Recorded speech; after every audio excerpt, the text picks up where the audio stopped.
All right. Do a fun little impromptu stream here today. Uh, Curtis and Joe are in with me today. I didn't know if anybody was actually going to end up showing up for this or not because I just scheduled it like 15 minutes ago.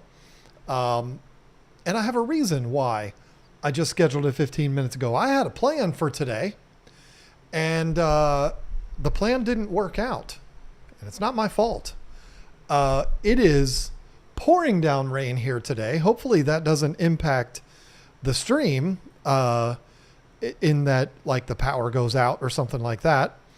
But my plan today was to wrap up the kitchen island. And when I say wrap up, I meant wrap up the construction of the base of the island. I actually have some pictures that I will show you as a, I mean, call it a reward? I don't know.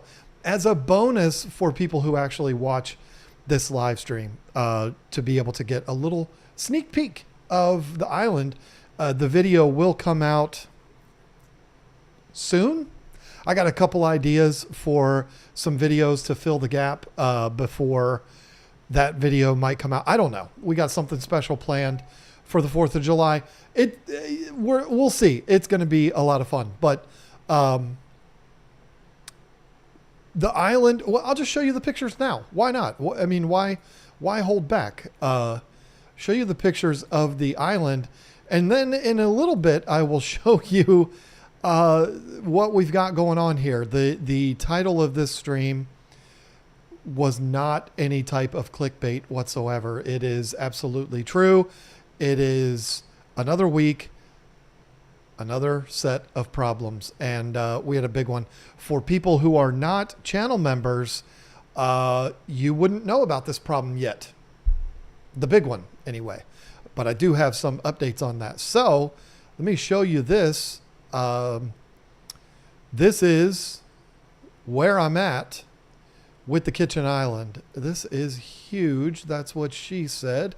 Never to me, but that's, perfect time for that joke. So I'm trying to get my picture in a picture working here, but it won't work. So this is the way the island is as it stands right now. I literally 3 minutes ago went out and took this photo. I got a photo from the other angle too. It doesn't look as good from the other angle. What my goal was for today was to put the base trim around that. If you look real close, you'll see some screw holes. That's where, excuse me, I attached it to the floor. Those are going to get covered up with a baseboard, a small 3.5 inch baseboard with a nice chamfer on the top. Get rid of this one and give you the other angle. This angle's not as impressive because there's no drawer fronts on it yet, but it gives you an idea of how it lays out. We've got 6 drawers and then the trash can bin on the end there. Really happy with how this is going. I'm really happy with the progress. The only thing, this is going to be another, I'm setting it on a tee for y'all. So another possible, that's what she said joke. But I was talking with Lisa when I first put it in and I said, wait a minute, I need to say that different. When I first installed the island, I said to her, is it too big? And of course she said, no, it is. It's big, but it's not too big. This is a family show. I'm sorry. That was the only concern that I had. Like, I'm used to walking in that room and there's nothing in there as far as the island goes. Now there is this massive, it's like a total of a 73 inches by 48. So it's really big. You do get to hear about that, Brent Russell. It's coming. Don't worry. So my plan today was I'm working on some videos for KG Tropicals. And then I was going to do the base trim. And then it's pouring down rain. And if you know anything about me and my money pit, I don't have a shop. I don't have, I mean, I suppose I could have set my saw in the back of my barn, but the barn is like 200 yards from the house. And if you know anything about doing moldings, you're constantly running back and forth to the saw. So good Lord, I'm not gonna do that. That would be insane. So I said, well, you know what? I'm not going to be able to do that base trim today because it's thunderstorming. And of course, according to Apple weather, it's going to be storming for the rest of the day. So that plan is now toast. So I'll work on videos a little more and I'll do a little live stream here. We'll have some fun. We'll talk about some stuff and I will update you on, not update you, but inform you on what's going on with this money pit, because we've had some rather big incidents happen, starting with, because of course it did. I've talked about this so many times. Of course this happened. We've had a massive heat wave roll through here. The whole nation has been under a heat wave for a couple of weeks. And that is when our air conditioner, one of our systems, broke again. Pretty sure it breaks every year. So much so that I have my HVAC guy's personal number and I can just text him and say, hey, when you coming out? And he knows, because there's 3 systems here. One is actually still under warranty. It had like a 30-year or some ridiculous warranty on it. The other 2 are 30 years. It's not 30. I think it was a 20-year warranty on that one. But then again, I don't know. I don't know. One of the systems, which happens to be the biggest in the house, is still under warranty for parts. The other 2 are really old. And so your question is going to be, well, isn't it time to start thinking about replacing that system, John? Yeah. But that's about all we could do right now is think about it. So now, Lisa and I, we are fortunate in that the place where the system broke, we have 3 systems. It's not that this is a big mansion, but the house has been added onto so many times. They added, when they would put an addition on, they would add an air conditioning and heating system to that new system. So there's 3. The one that broke is what serves the kitchen, because of course, and that's what's funny, it broke the day I started working on that island. So it's been in the back of the barn, the island, everything that I've been working on for the island has been in the back of the barn. It's way too hot out there. So I moved everything in and I'm like, I'm going to do the final sanding and all of that. And as of course, the day I bring it in to start working on it, the air conditioning in the house breaks.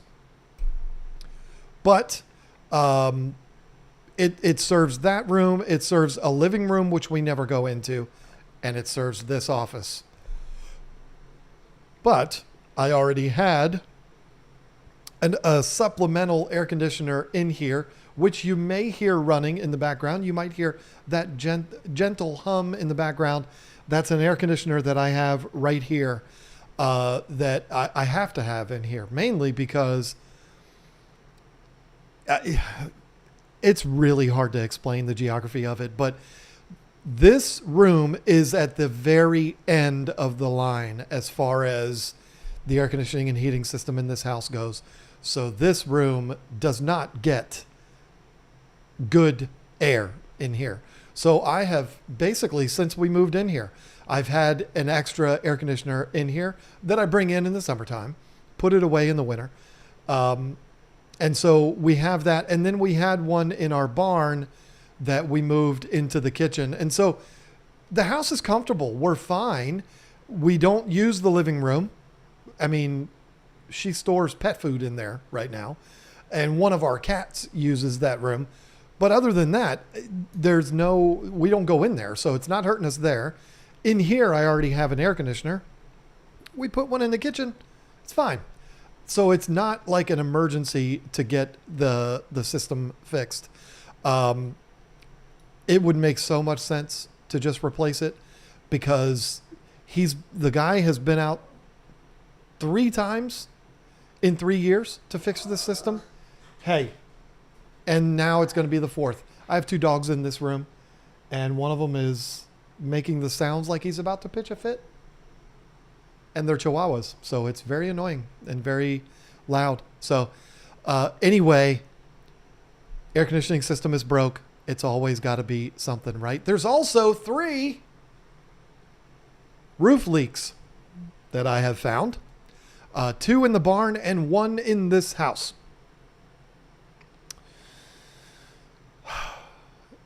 It's so much fun owning an old house. The leak in the roof, or not, okay, it's hard to explain. I'm going to do a video about this when I finally fix it. I'm not going to fix it when it's 98 degrees outside, because my asphalt roof is black, which means it is 500 degrees up there. And I'm going to have to be up there a while to get this fixed. It's not actually a roof leak on the house. It is a joint where the siding meets the roof. It'll make sense. It's basically the porch roof, which is now like it's the roof above our kitchen, where the siding meets the roof. It's not worth explaining. I'm not going to be able to make sense of it. The other 2 leaks are in the roof of the barn. Those are going to suck, because that's a very steep roof. And of course, the leaks are going to be way up at the top. It's a metal roof, so it should be, well, I don't know. It should be relatively easy to diagnose where the problem's coming from. The roof is nailed in place, so I'll probably get up in that area, pop all the nails, and replace them with the screws that have the bushing on it, or rubber washer, or whatever it is that you call it. And that'll fix that issue. But it's a really steep roof, and I'm not looking forward to it. It's not going to be fun at all. And of course, I can't do that in the middle of a thunderstorm. So, we'll get to that when I get to that. But there's a bigger problem. And this is what kind of led me to this. Let me just see here real quick. Oh, well, thank you. Curtis Crump said, looking good. That looks intimidating. That's what she said. Not to me, but I'd be hesitant to try to build that. You know what? That kitchen island, I'll put the picture up here again real quick. It's not as complicated as it may seem, or intimidating. It's basically 3 cabinets with a panel on the back, and the panel is no different than building a cabinet door. If you can build a cabinet door, you can build that panel. And then on the sides, those are just boxes with a panel on panel on 3 sides. When you see the video, it'll make sense how it all goes together. It's actually been really fun. The install of this island has been a lot of fun. I made the mistake, and I'll be honest with you, I made the mistake of buying cheap drawer slides off Amazon, and I'm regretting that, because I'm going to end up replacing them. They're terrible. The drawers come in and out, but not the way they should be. And I'm going to be brutally honest. I'm not a fan of soft close drawers if the slides are side mount slides, ball bearing slides. I think I talked in a previous stream about how I think the Bloom under mount drawer slides are a bit overrated. I do think they are a bit overrated, but I also think they're way better than what I have in mind. And it would have been worth the expense for those. It's a completely different design. It would be a different design of the cabinets, and it's just not what I'm used to. So that's why I used side mount slides. But what I don't like about soft close side mount slides is when you close it and the whole mechanism slowly closes on its own. When you go to open the drawer again, you have to disengage that mechanism, the mechanism that slowly closed the drawer for you.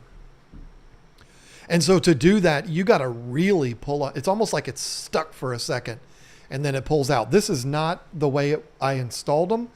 This is just how it is with those kind of slides. I don't like that. I would almost, dare I say, prefer the old style that has the wheels on the sides. That's what the original drawers all have in them.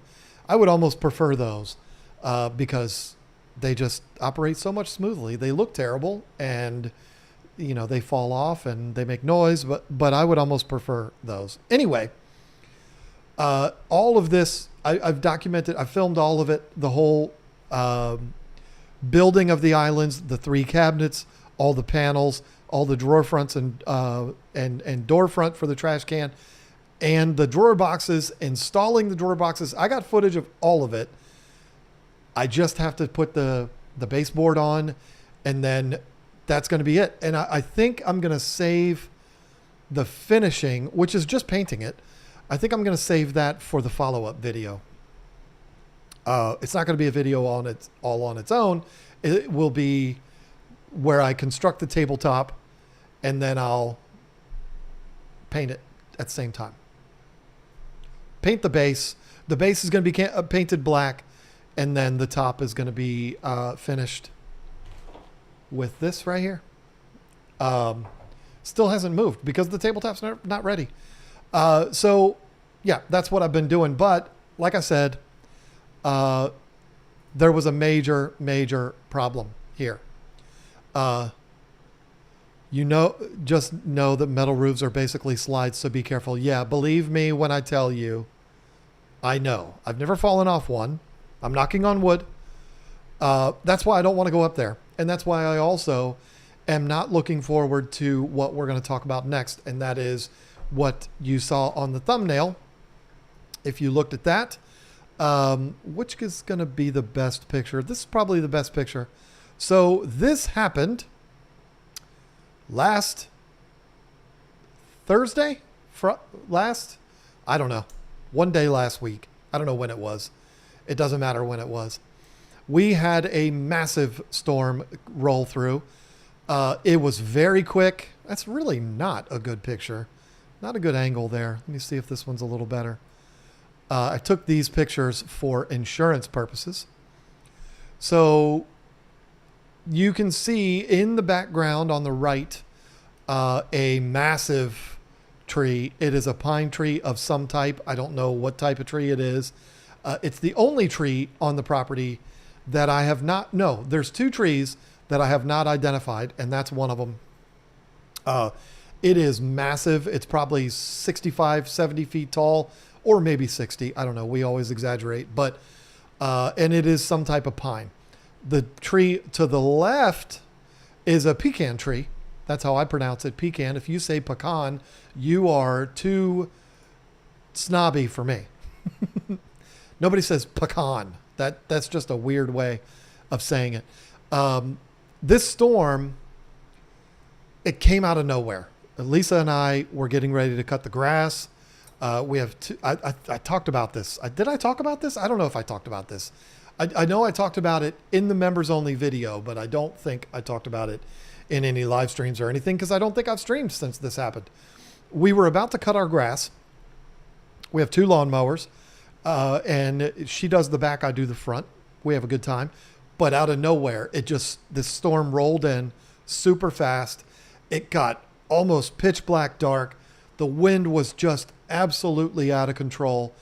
And I'm sitting right here just looking out my door or looking out my windows just thinking, all right, well, something's coming down. It's just a matter of where it's going to be and what damage it's going to cause. I mean, I'm watching giant trees just barely hang on.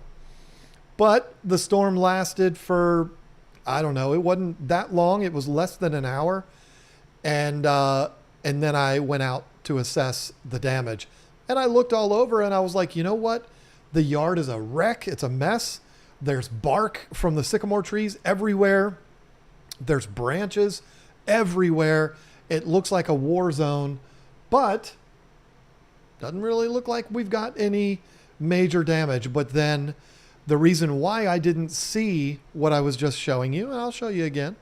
The reason why I didn't see it is because it's on the opposite side of the building from the house. This is the building that KG Tropicals followers will know as the Fish House. This is at the front of our property. It's a building that's about 1,500 square feet.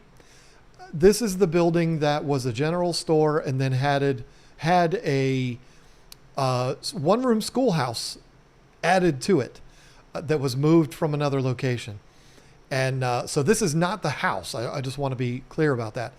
And this is on the opposite side of the house from the house. You can actually, if you really look, there you go, you can see our house. So you can see how if I looked out this window or our windows, I wouldn't see this because this was completely hidden by the roof of the store. I didn't notice it until I was walking my dog that night. And I said, oh boy, here we go. That's not going to be good. And I walked over there and there is some pretty substantial damage to the metal of the roof on that. I have another angle here, which I did not show to channel members. And I wish you could see my mouse cursor because then I'd be able to point it out to you. But you can kind of tell where that branch came from. And it's not a branch, it's a limb. Like it's like 10 inches round. And from about halfway up the tree, it came down. It's still attached to the tree itself. Let me see. Is this one here? This is a good picture here that you can actually see. Well, that's not the best picture, but you can see right in the center of your screen. That's where the break is. And it's still attached. The tree is not dead. Obviously you can look at it and tell it's not dead. That's where it broke loose and landed on our roof. And it did some pretty hefty damage. But if there is a silver lining to it, it looks like it is just metal damage, not anything structural. Insurance adjuster came out yesterday. He was here for about an hour. Actually, no, he was here for an hour and a half. About 20 minutes of that hour and a half, he was taking photos, got up on his ladder, didn't get up on the roof. He's like, I ain't going up on there. I'm like, I don't blame you. Took his camera and, zoomed in and got as good of photos as he could. Went into the attic to look from underneath. And even he said, doesn't look like there's any structural damage. It does look like it's just the metal that got damaged, which is not great, but it's better than the whole roof collapsing. So far, we've had no water infiltration into the building yet. We haven't gone in there today, so I don't know. It's pouring down rain as we speak right now. So I suppose if there was going to be any water infiltration into the building, today would be the day that would happen. But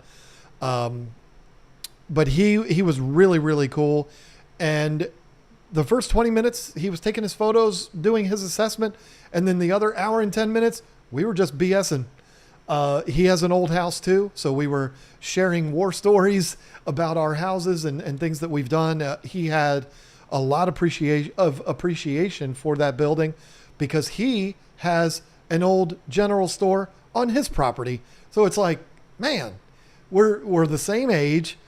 We have the same type of deal. And we both shared a lot of war stories about things that we've experienced with our house. So hopefully we became best friends and he takes care of me when it comes to what we're going to do about that. But, who knows? Who knows what's going to happen? For channel members, Finsanity's a member, Whip is a member. So you guys probably watched the members video. I believe you have, but I did learn how the insurance part of it works.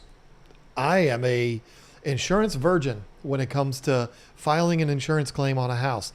Um, he did clarify with me. He said, for liability purposes, with stuff like this, the insurance company does the adjustment. They do the assessment or whatever. They determine how much this is worth. They take that amount, they subtract your deductible, they send you a check for the rest. So we have a reasonable sized deductible. I don't know if that's something that should be private or not. I don't really care. It's $2,500 is our deductible.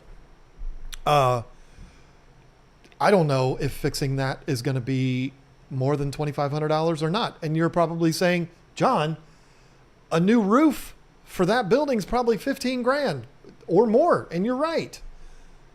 However,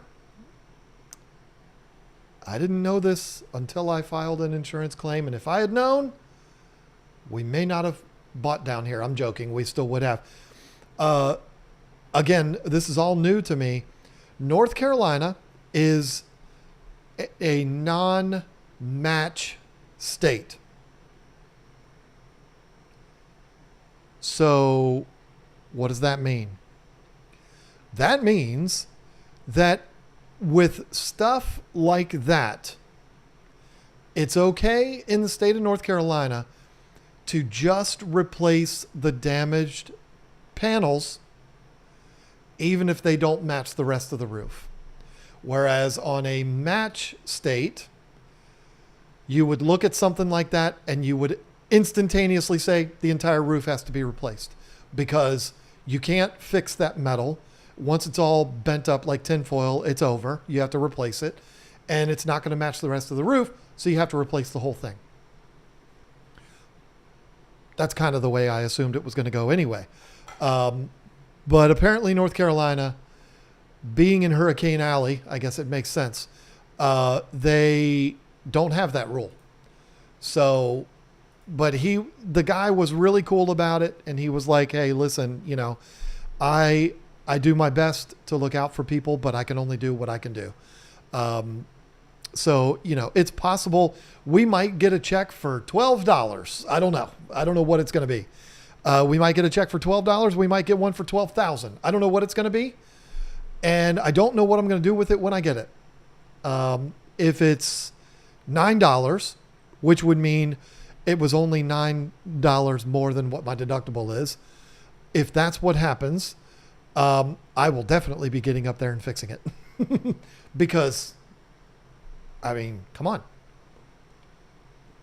If I'm being honest with you, what I would like to do, but I don't even think it's possible. If they say, okay, it's, you have a $2,500 deductible,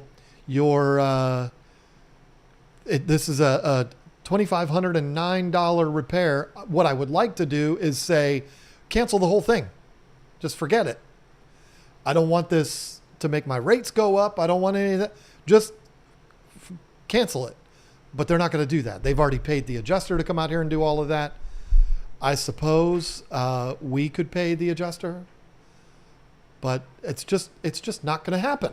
So I don't know. I don't know what's going to happen with it.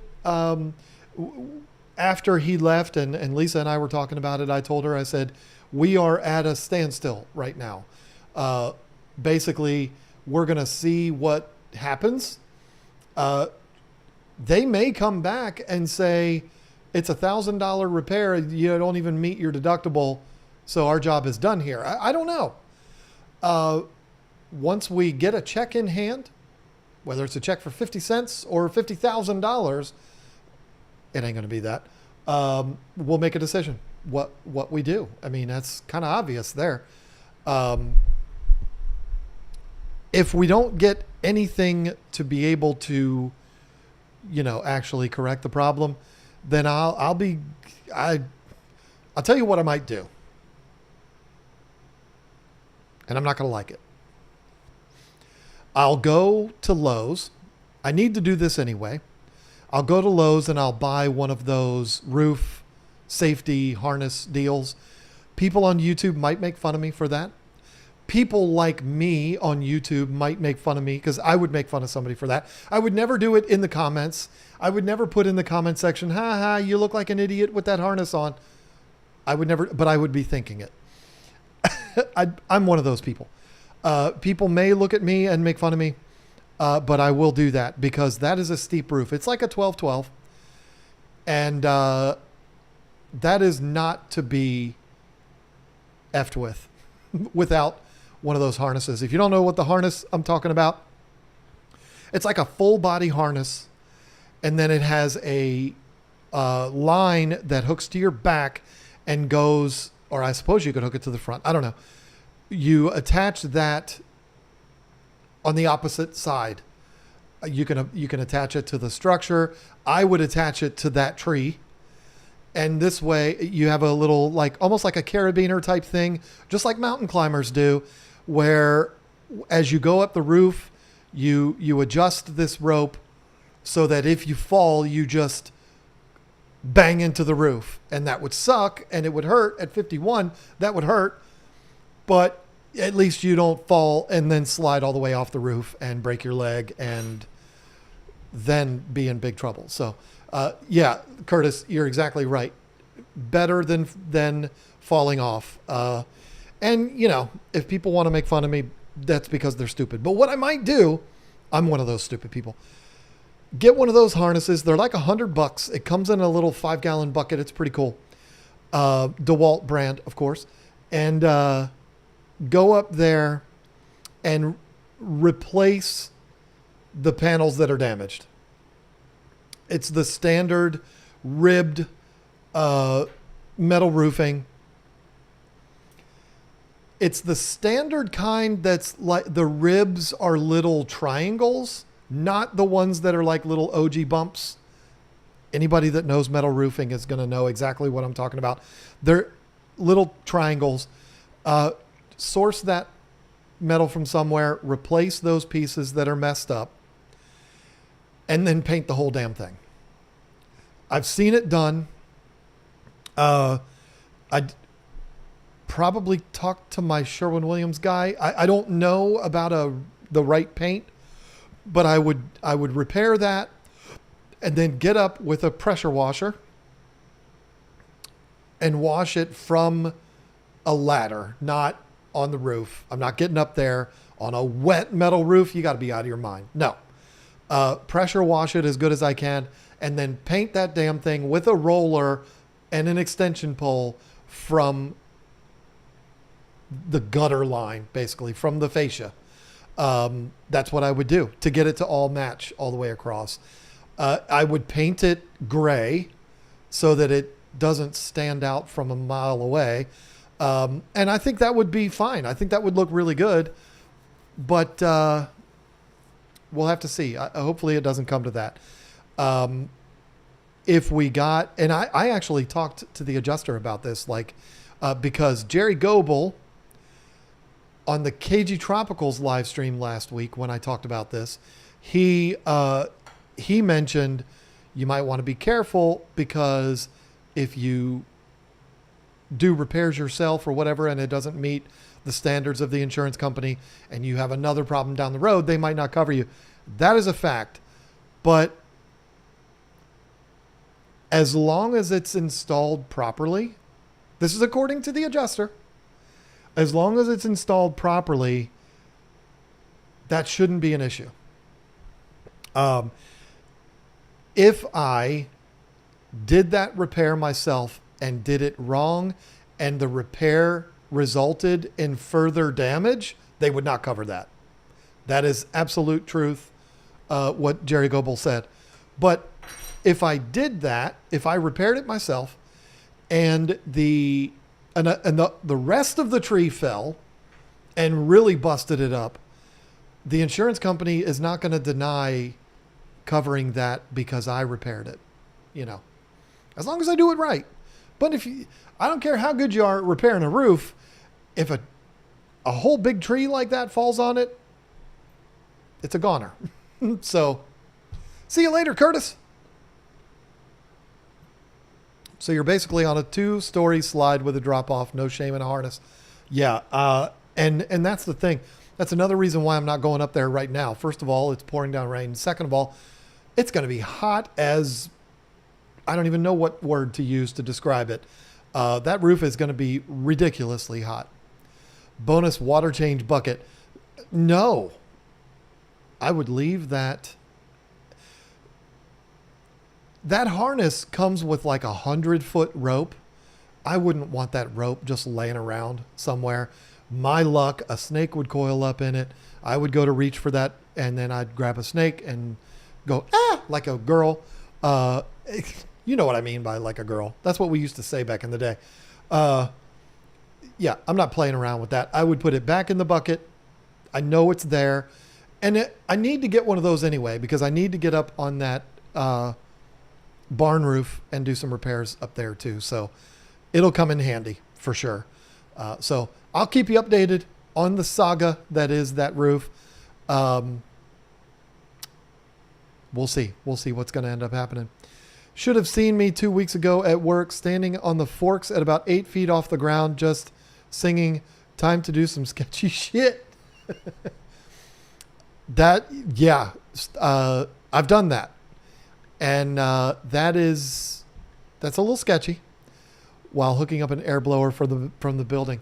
Yeah, that's sketchy being up on forks. Lisa was actually suggesting that. She was like, if you end up doing the repair yourself, you can call the neighbors. They have all the equipment. I'm like, he has an excavator, like one of the full size excavators on tracks.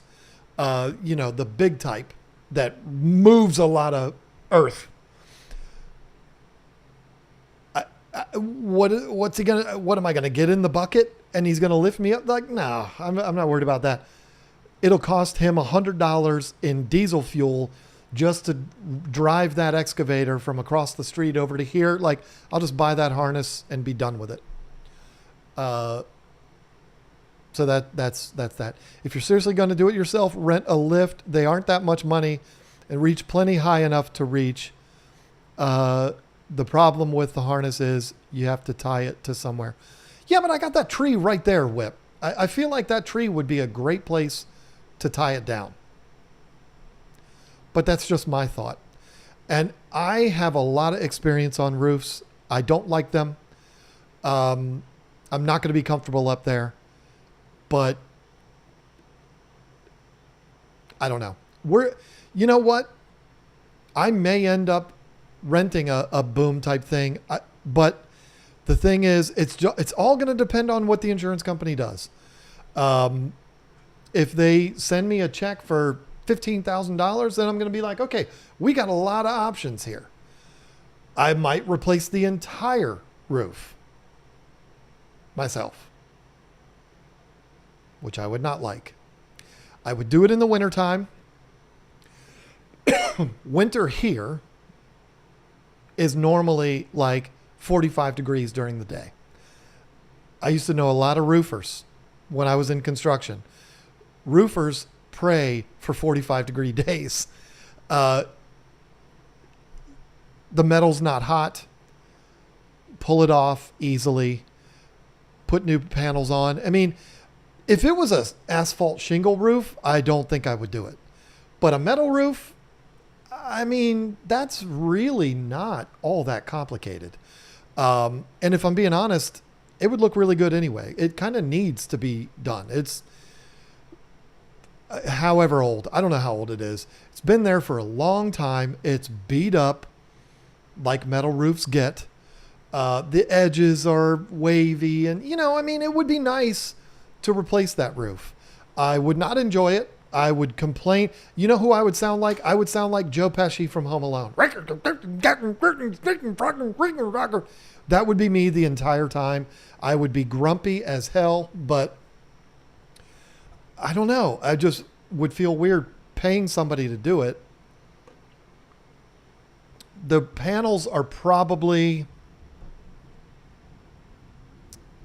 I don't know, probably maybe 13, 14 feet long. I haven't measured them.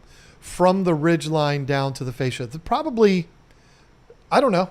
I mean, the building itself is only like 16 feet wide. So you figure it's half that, but it's at the angle. So they'll come off really easy. They're just nailed. And I'm going to tell you, because I know this from the barn, when the panels are nailed on and they've been on there for decades, you can grab one corner of the roof, the metal, and just go, and it'll just, all the nails will work themselves out. I mean, removing the roof would be simple. And then putting the new one down would be pretty simple. Put a nice underlayment in there. And I don't know. I am certainly too ambitious for my own britches, but I do what I can. Finsanity said earlier with a $5 super chat, thank you, Joe. My goodness, you know what I'm going to say. Speaking of moving to North Carolina, what made you leave KG and why did you choose North Carolina? What an amazing question and perfect for this part of the stream where I'm done talking about the other part. So when Lisa and I were finally in a position to buy a house, we looked all over. We looked all over, if all over means Virginia, West Virginia, Tennessee, North Carolina. So basically, Virginia and all of the neighboring states with the exception of Maryland, because Maryland, I don't want to live in Maryland.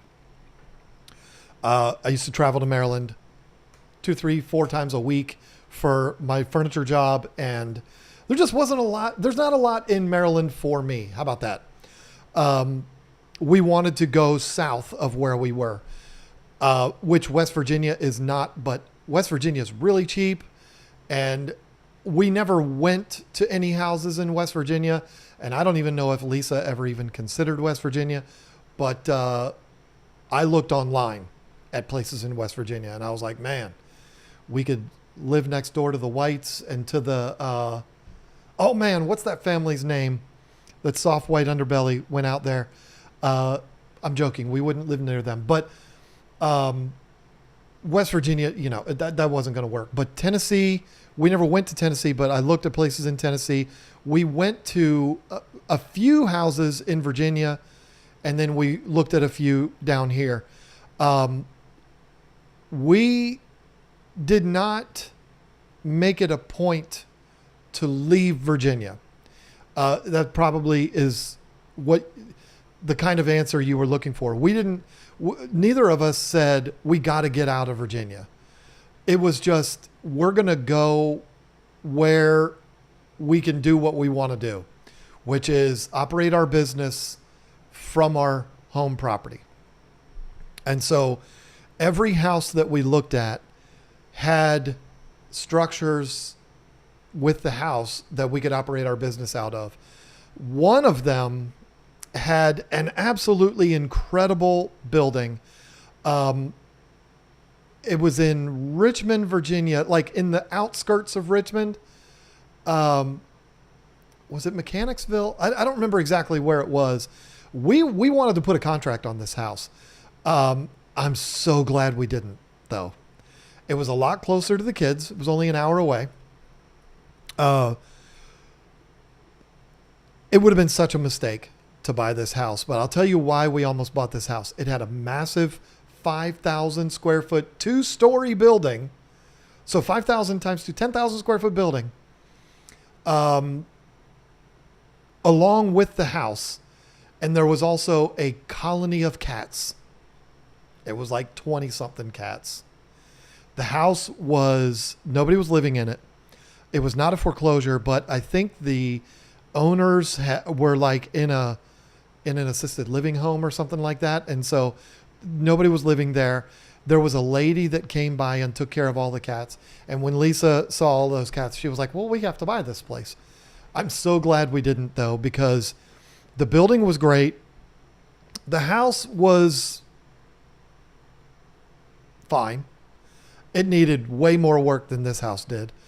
This house didn't need any work. We moved right in. It wasn't perfect.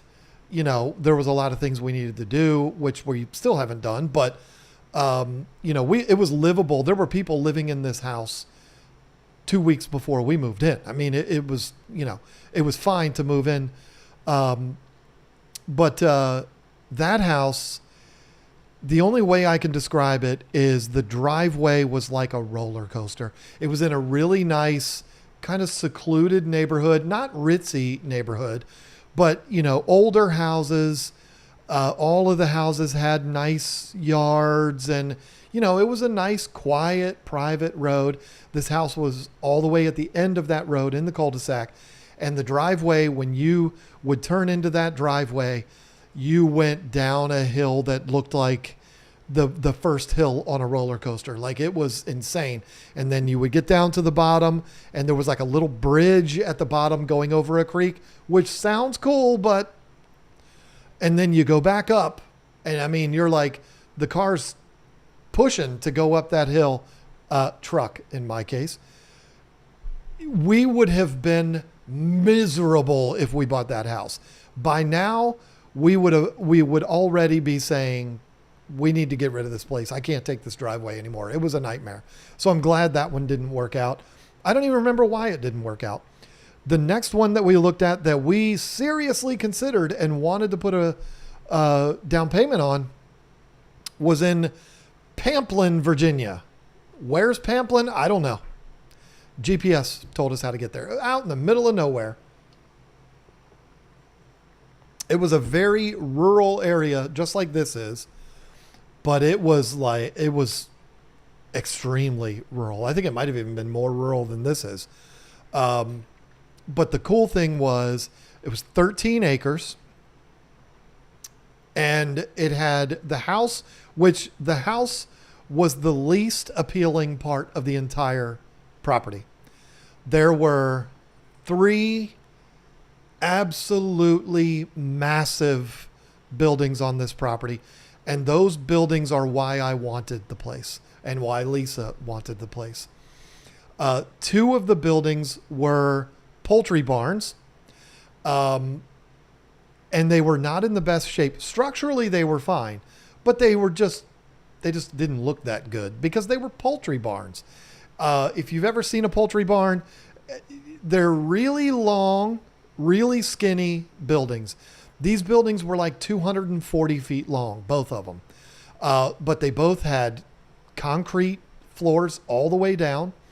One of them had a really neat, it's really hard to explain. They were so cool.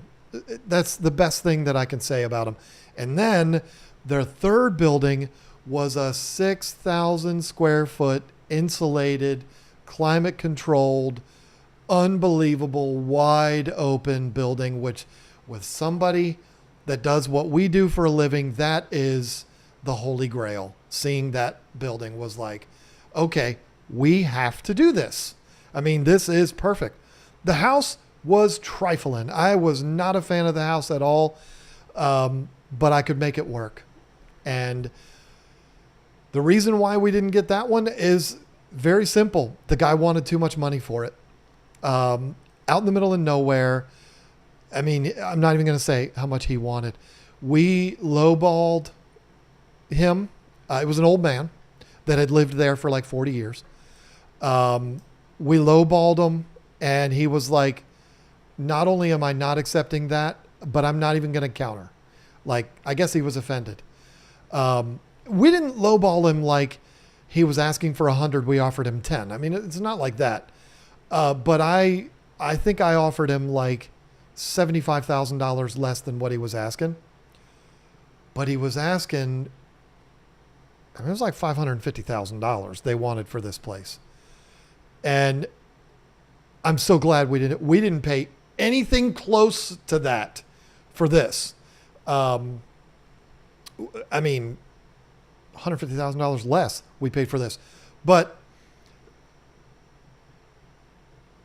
the reason why it was doable is because we were going to be operating our business out of there.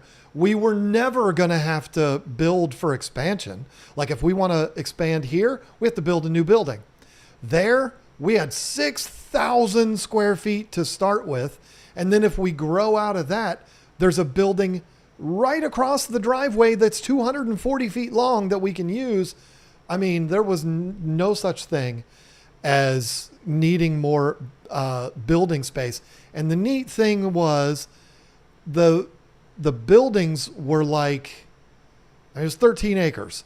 So the house was right there at the street and the buildings were all the way at the back of the property. They were easily a quarter of a mile away from the house, which means, we would have had to buy a side by side or something like that.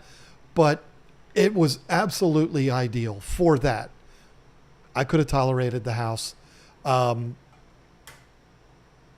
work out. So, and I'm glad it didn't. Again, I'm glad that one didn't. It would have been it just wouldn't have worked out. The next place we looked at was in a town called LaGrange, North Carolina. This is a scenario where I had dreams about this house. I think the house was cheaper than this one, but it was on 11 acres. It had all the buildings. The buildings needed work, which the buildings here needed work, so that's not a surprise. But it was so cool. The house was way smaller than this one, but that didn't bother me at all because we knew we knew we were going to be empty nesters within a year of moving. Our daughter was in college. She was only home in the summers. Our son was going off to Navy boot camp, and that was going to be it. All of our other kids were adults and already had their own places and everything else. So we knew it was just going to be us. That house would have been perfect for the two of us. And it was, oh man, it was so nice. But Lisa didn't like it. She didn't like the house. It's not that she thought the house was in bad shape or anything, because it wasn't. It was in pristine condition. She just didn't like the way it laid out. The rooms were really small, and she was like, when we get the whole family together, it's going to be crowded. It's not going to be, we're going to hate it.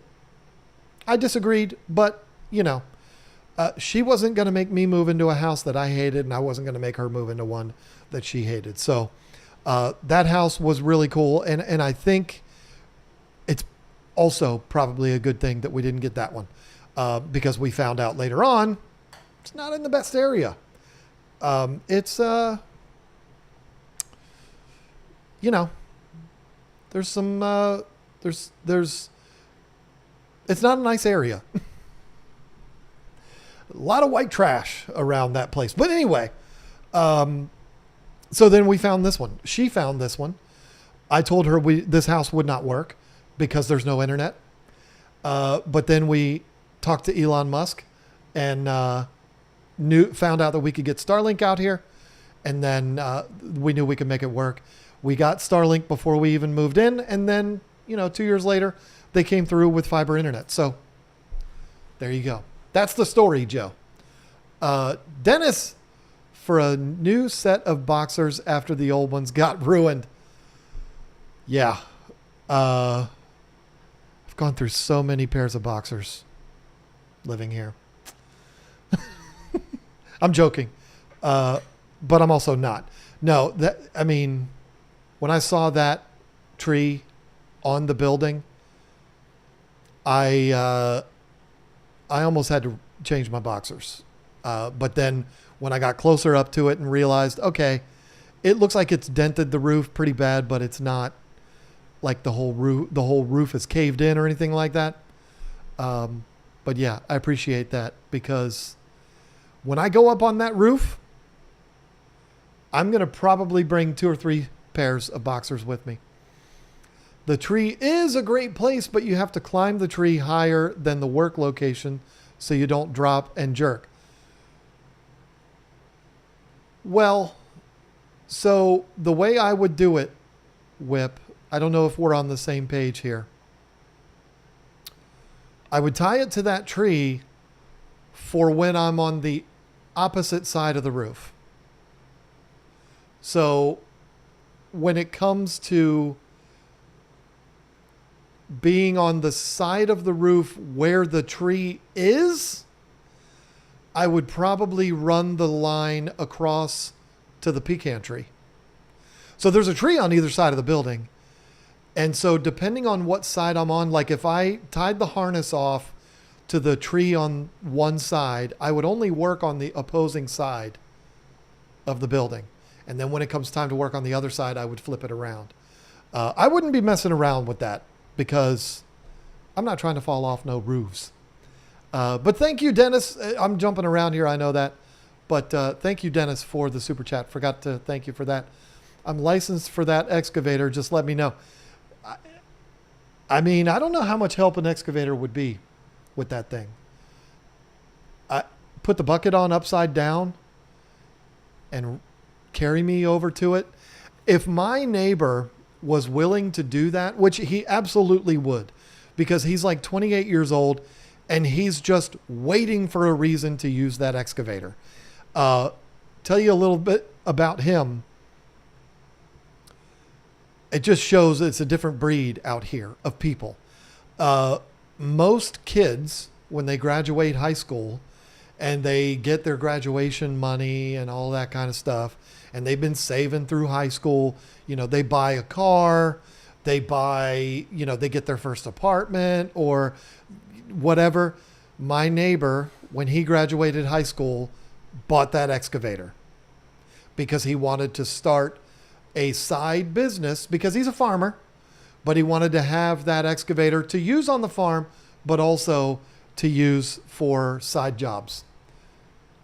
I mean, what 17-year-old is going out there buying a full cat, massive cabbed excavator?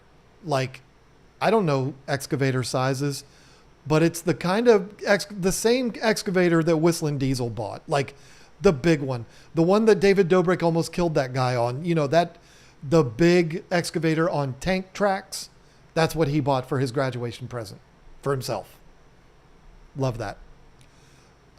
Lisa's video was cat and plant alarming. Yeah. Her routine is lengthy every night. Do those concrete floors go all the way down? I don't know what you meant by that, but I think you might have meant something. I think you were a little bit of a rascal there, Whip. You should have looked harder in Tennessee. Well, the Tennessee border from where we were was like 6 hours. Knoxville was, I want to say, like 8.5 hours because we went there for to buy all those aquariums that one time. I went to Bristol one time, which is there on the border of Virginia and Tennessee. I went there for a NASCAR race. And I want to say that was like 6 hours. What I'm getting at here is we are 3.5 hours from our kids. Well, we're 3.5 hours from two of them. We used to be an hour and a half from one of them that was in college, but now she lives in Charlotte, so she's 5 hours away. But then the one of them lives 2 hours away, and one of them's in Norfolk about an hour and a half away. So, but at the time, everybody was in the same area except for the one that was going to college. And so it's 3.5 hours for them. It's a hard enough sell to get kids with kids to come all the way to us 3.5 hours away. How hard would it have been to get them to go 8 hours to something like Knoxville or something like that? So that's why we didn't do it. And I wanted flat. And I don't know if a flat spot exists in the state of Tennessee or Western North Carolina, to be honest. I wanted flat. That Pamplin, Virginia house was relatively flat. It was like gentle rolling hills. But Tennessee, I mean, how many houses are built on the side of a cliff in Tennessee? I don't want that. I wanted flat. Dead nuts flat, as a matter of fact, is the way I explained it. It wasn't required, but I really wanted that. And we got that here. I mean, it is dead nuts flat out here. 75 acres surrounding us, all flat farmland. So LaGrange name alone, I'd have to buy. ZZ Top reference. You know, I'm not the biggest fan of ZZ Top. Not a ZZ Top hater, not even a ZZ Top disliker. But when you say LaGrange and ZZ Top reference, that makes no sense to me. I don't get it. Because I know the song Legs. I know, the big hits. But other than that, maybe I should start listening to them more. Rumor spreading around in that Texas town about the shack outside LaGrange. That must be the ZZ Top reference. You know what I'm talking about. Just let me know if you want to go into that home on the range. That got a lot of nice girls. Well, that must be some lyrics. So the anchor point would be in front of you, not behind you. Yes. Yes, it would. Just rent a lift. He won't leave me alone about the lift. That's what we do when we go to Tennessee. I've topped off about 100 trees on my buddy's property in the last couple of years. Don't go getting hinky with an excavator. You know what, Whip? You being a tree man, I'll tell you this, and then you can tell me I'm crazy. When it comes to the situation that's going on with that tree on the roof of that building, the tree is the least of my concern. It's just not.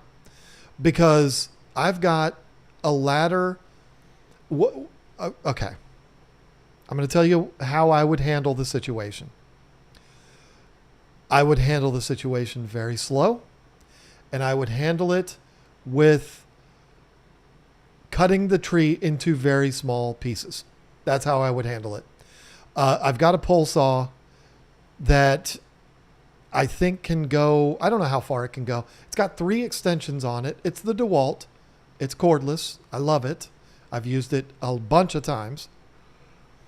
So with all 3 extensions, it's probably, I don't know, probably 12 feet, maybe 10. I don't know.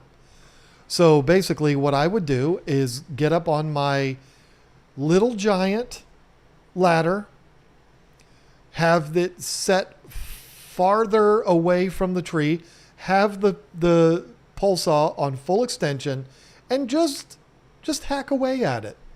Just little bits at a time. Cut a little bit off, let it slide off the roof. Cut a little bit more, let it slide off the roof. And then the tree side, just work my way back towards the tree. Plus, it's so funny because I walked by that tree like the day before or maybe 2 days before this happened. And I was looking at it going, I want to cut like 4 feet of the bottom limbs off because they're growing onto the building and all of that. And they're smaller and like, I want to really, what's that called, Whip? I don't know what that's called. I want to take a bunch of those limbs off and just, get rid of them. Clean up that area really good. And so now I just have a little bit more that I have to cut. And I wouldn't be doing it in a hurry. I mean, that's the thing. Whenever it comes to things that could potentially cause damage or injury, I just do it really slow. And I don't care if it takes me all day. Did you used my pole saw? Did I have it then?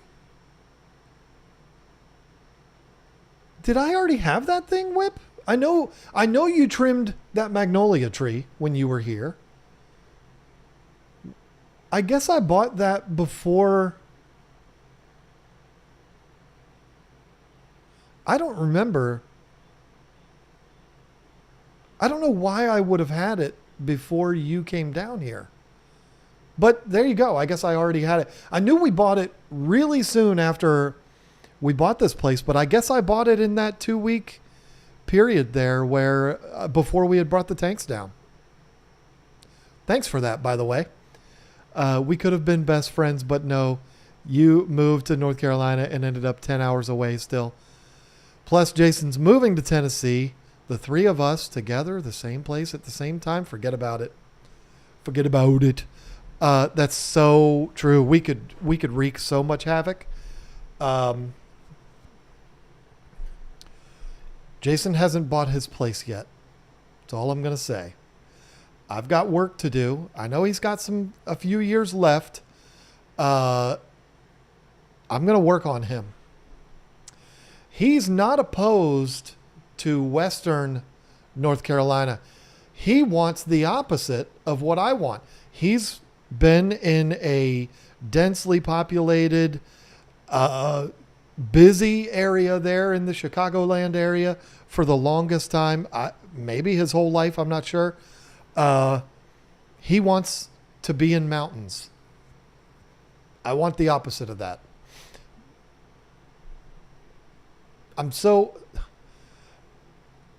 When I told my story a while back about the house I lived in Stafford, Virginia. That property had the yard was terrible. It was, the slope was so, I don't want to call it severe because that would be like, dramatizing it too much. But there was such a big slope to that property. You could never get grass to grow. It was sucked to mow it. I just hated it. I hated that property so bad. And then when Lisa and I actually before that, when I moved to King George, I got a place in King George before Lisa and I moved in. That house had a lot of slopes and hills. I grew up on a property with hills. Lisa and I rented a place in a community in King George that was just like living on a mountain. I hated it so much. Our driveway was steep enough where if it was going to snow, we parked our vehicles up at the street because our vehicles wouldn't make it up the driveway if there was even the slightest bit of snow in the driveway. I'm over that. I wanted flat. Jason wants hills. He's a weird person. I don't know what else to say. He doesn't want dead nuts flat. Pruning the tree. Pruning too many could lead to needing new boxers. Well, I got the money to buy them now, thanks to you, Dennis. Let me show you that picture again, because it might actually show. Let's see if this one is a good photo of it. I can zoom in. So, yeah, this is a good picture to look at. So if you look at that, if you basically look at the roof line of the porch on that building, and if you go straight across, which basically follows the roof line of the other side of the building, everything below that I would want to trim out. If you look at it, it's all young growth down there anyway. That's what I was already planning to cut out anyway. Now I'm just going to have to do that plus another limb up there higher. And I know when you look at this building, you're like, wow, that building looks 150 years old. Well, it is 150 years old, and it hasn't been painted in nobody knows when the last time was that it was painted. I have big plans for that building. Let's talk about that. I'm going to give you my dream scenario, okay? Lisa doesn't know about this yet, but I don't think she would disagree with me. My dream scenario for that building, and I'll bring that picture up again so that, and I'll put it on the screen, but I'll make it small so we can talk while this is up on the screen, because I can't get the picture in a picture to work. See, there we go. My plan for that, not my plan, but my fantasy here is that the insurance is enough to take care of that roof one way or the other, and then do a complete restoration of the exterior of that building, which would involve some structural repairs, some siding replacement, because there are some rotten boards on there, not on the side that you're looking at, but on the opposite side. There are some pieces of siding that are rotted out that I'm either going to have to cut out and shape new pieces, which I can do. I mean, I've got the ability. If I could source the same siding, that would be absolutely ideal. But to be truthful, the siding on this building, there's two different kinds of siding. There's the siding on the store, and then there's the siding on the school, and they are different from each other. So that's a thing too. But the siding on the school is much more common and would be a lot easier to deal with. But the siding on the store, I would probably have to get a mill to make the pieces, and it would cost a lot of money, which is why I say perfect world scenario, there would be enough where I would be able to do those kind of things. Otherwise, it's still going to get done, but it wouldn't get done right away. It'll get done in stages. But hopefully there's enough from insurance to just do all of that in one shot. Now, we get that check, and it is enough. Lisa may have something to say about that. She might be like, well, I'd rather do this with it. And we'll have to work that out. But there's also something that you can't see in this picture, and it's not because I'm hiding it from you, but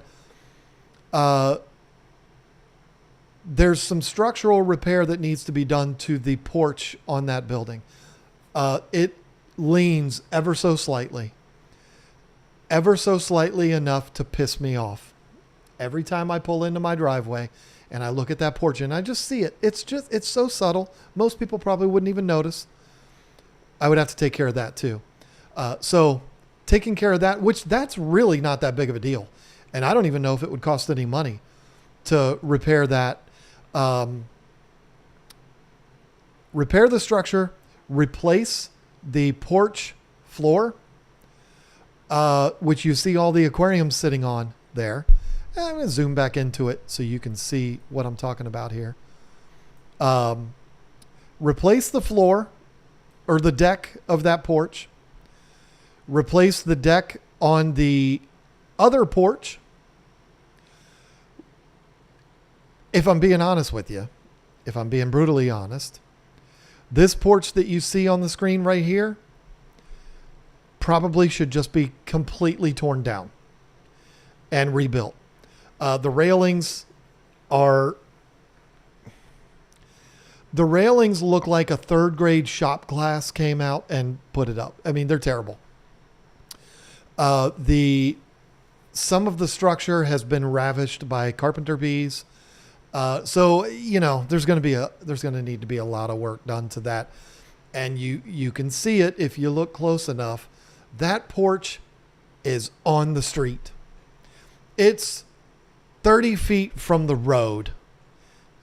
It's kind of embarrassing. So I would like to do that. So repair both porches. I can't crop this, can I? I wish I could, because I want to point to something. Well, shoot, how do I describe it? The first piece of siding that is above the porch roof is just missing. Doesn't exist. Need to put that back in there. It looks to me like the porch probably wasn't flashed properly. And so somebody removed that piece of siding, put the flashing up and then just never put the siding back on, or put it on badly and it blew off. I don't know. So I'd like to replace that. I don't want to replace any windows because those are original and I want them to stay in there. But the repairs to the porches, the structural repairs to the store porch, roof, and then paint the whole damn thing. And it would be so nice if we could do all of that with that insurance money. I don't know if that's even a possibility, but we'll have to see. My place in Tennessee is on a mountain of 5 acres. About one of it is flat and the rest is unusable because it's about a 60-degree drop. Now, see, that whip, that's not bad. Because what you have there is privacy. You have an acre that's flat. An acre is a good size. I did talk about it. It's hard to remember what I talked about. In the last live stream, when I was talking about whether DIY is worth it, I talked about the flooring job I did for my brother-in-law, sister, who cares? Their house was on 13 acres and it was like 6 acres in the middle of trees. 6 acres that was pretty much dead flat. So wide open, but it was surrounded by woods, thick woods. And that was so nice. You want to talk about privacy? You could walk around naked. Nobody would ever know. And you know what? I think they did when the kids weren't around. I wouldn't know because why would I know that? But I think they probably did. They had a pool and a hot tub, and they probably walked around naked when the kids weren't around all the time. And guess what? Nobody knew it because you could not see their house from the street. And if somebody pulled in the driveway, you would know because it was a gravel driveway. You would hear them pulling up and you could run back in so nobody sees you naked. I mean, if Lisa and I walked around here naked, we probably would, if we were in the back, we probably wouldn't be seen unless the farmers were doing something. Then you're in trouble. But, we have privacy as long as we're in the right area of this place. I've heard a lot of people talking about damage that carpenter bees cause. I'm glad we have their so much more mellow cousins, the bumblebee up north. Carpenter bees are the devil. They're the worst. Tell you a funny thing. The thing with carpenter bees is they're not around long. They're here for like 2 weeks and then they're gone. You don't see them till the next year. I did a project in my fish house. You might even be able to see it in that photo. No, you can't see it. Lisa's right outside my window picking up a box. Hi. Amazon delivery, not fish stuff. I had to build a little structure out of 6x6 pressure treated lumber. Didn't need to be pressure treated, but that's all they had at Lowe's. Built that structure, used it for what I needed it for, and then when I was done, I put it out on the porch of the fish house. And then the carpenter bees came, and those little bastards even tore up those 6x6s. There's big holes about that big around now. They're the worst. That porch that I was talking about, it's an easy enough thing to fix because it's just pull the wood off, put a new one on, it's done with. They always do it on vertical surfaces. So like they don't burrow their way into deck boards and stuff like that. It's always the thicker structural. Oh, it sucks. It sucks so bad. We have a pest control service, but I don't know. I remember talking to him about it, but I don't even remember. Like, I feel like he said, yeah, there's really nothing we can do about them. They just suck. They're the worst. So I'm going to go out there, replace those pieces of wood, get that porch looking nice. I can't wait to do that to the whole building because that is Whip knows because he's been here. That's the first thing you see when you pull in and when you drive by. And, you know, I want that building to look nice. And so I'm really looking forward to that. And I really do hope that I can accomplish all of that when the insurance comes through. But if they send me a check for $9, yeah, it ain't going to go very far. If not, I'm going to do it in stages. It's going to take me a while, but I'll get it done. It is my plan to paint that building in the fall. Ain't no way I'm doing it this time of year. Nope. I don't even know if a painter would do it this time of year. It's miserable out there. I'm going to wait till it cools off and then the bugs are gone. So probably November is when I would want to be starting on that. November here is like really nice hoodie weather, sometimes even shorts with a hoodie weather. Absolutely ideal to be doing exterior projects. Yeah, that's my plan. I just have to source that siding. I can do a lot of things with wood. And there is a trick that I would not recommend to anyone because it's extremely dangerous to do. But I've done it and it's actually really, really cool. I don't even know if I've ever seen anyone talk about this on YouTube. So if I end up doing it, I will show it on YouTube, even though somebody could die if they try to do this. You can run a piece of wood through a table saw diagonally. It's really risky. You have to do it very slow, and you have to do it in very, very, very shallow passes. So you have to put the blade up maybe like a 1/16 of an inch, run it through. So what you end up doing is clamping a fence to your table saw top at an angle, and you run your piece through it, and then you raise the blade up a 1/16 of an inch, run it through, raise it up a 1/16 of an inch, and you do that over and over and over again, and it cuts out a really nice cove in a piece of wood.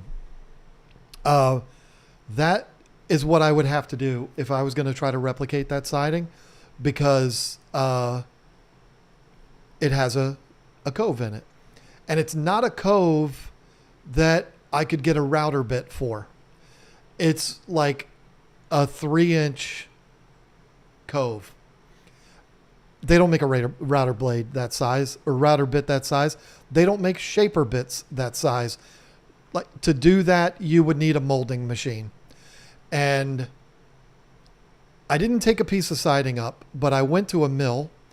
As a matter of fact, it was the place I bought all the lumber to build the kitchen. Or I bought some of it I bought there. They have a molding machine, the kind of thing that you put a piece of 1x4 in, and it comes out the other side a piece of crown molding. Both sides are cut. The little indent in the back and everything, like, unbelievable. But they have to actually custom make out of steel blades for it. And if they have to make a blade specific, like custom, he said, even if you only need like 50 lineal feet of it, and we have to make a custom blade, it's probably going to cost you like $1,500. And guess what? We get to keep the blades. Whoa! But the thing is, they've got so many profiles there.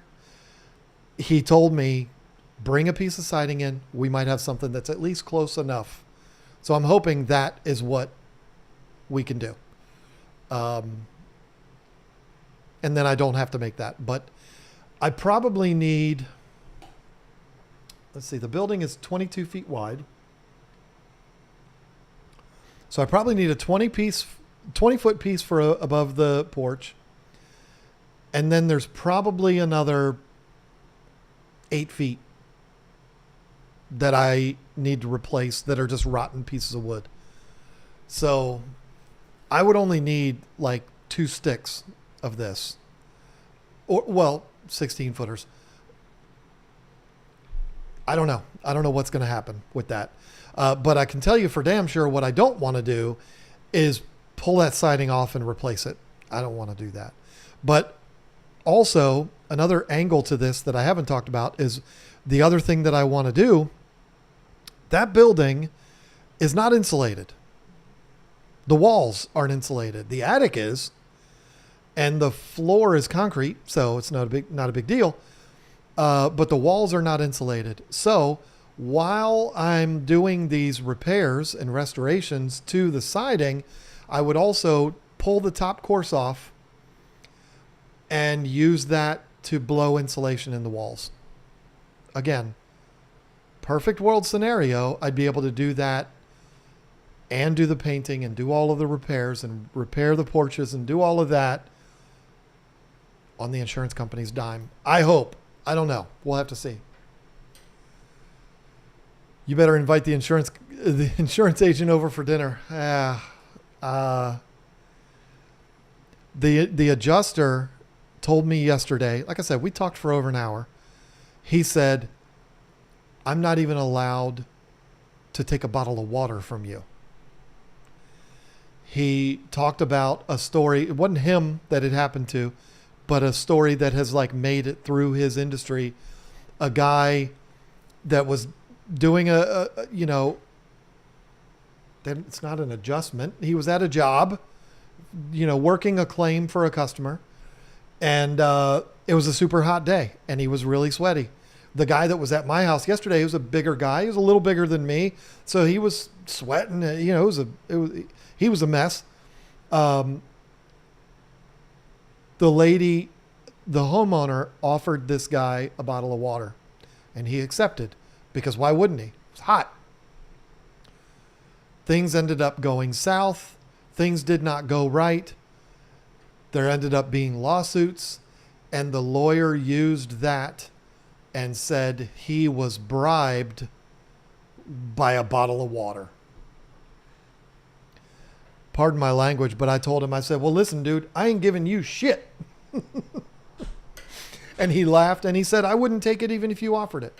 He said, but I probably would. But still, my situation is pretty cut and dry. I'm obviously not running a scam on anybody. So there's really nothing that could really go wrong as far as me being accused of working the system, because it's the tree fell. I mean, you can't make that up. Bad people screw up things for everybody. It sucks. Bees are protected in most places, so there's very little you can do with them. Well, guess what? Arrest me. If I can kill a carpenter bee, damn it, I'm doing it. And I'm not going to feel bad about it, and I will not apologize for that. If somebody wants to arrest me for killing a carpenter bee, that would suck to have to tell all of the other inmates in there what I'm in for. This evening, I was cleaning the equipment room and saw a DeWalt drill case. Got excited for no reason. Never paid attention to its name. But now, thanks to you, I see the names of every tool/equipment. That's funny. I entertained the idea of talking today in today's stream about brand loyalty. We'll do that next week, though, unless there's some major thing to talk about next week like there was this week. But $1,500 looks like Joe needs to drop a lot more super chats and need to start buying more filters and heaters. What was I talking about was $1,500? Oh, for the trim. Yeah. I don't even know how to explain it. Let me see here. I'm going to try to explain what that siding looks like, but I don't have any paper here. So I'll use this.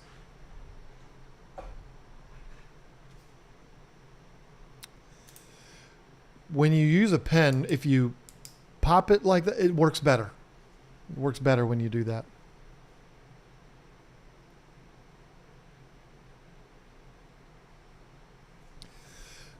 This is ridiculous, but if you look at the siding from the side, it looks like that. And so that cove right there is the hard part. I could recreate that on a table saw.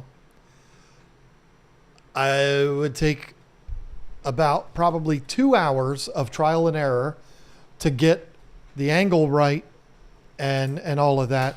But I'm confident I could make that. And what I would end up doing is I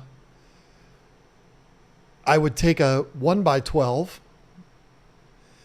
and I would run that cove right down the middle and then slice it down the middle and have 2 pieces of siding.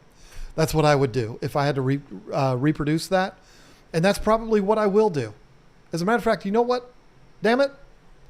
I'm announcing it right now. That's what I'm going to do. Because I'm not going to mess around with going and getting a custom bit. No.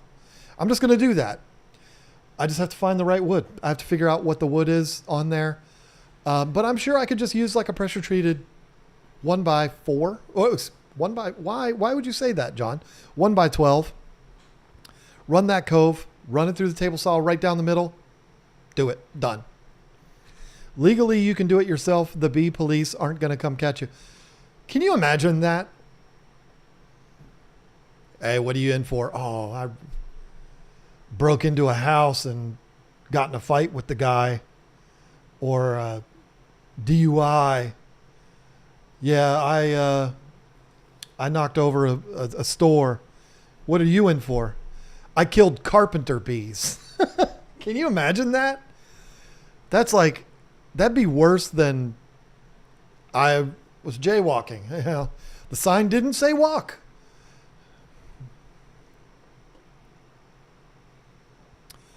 Can I ask a question? As a question. Is $1,000 too much for a box 6 feet by 3 feet by 27 inches high used? Joe.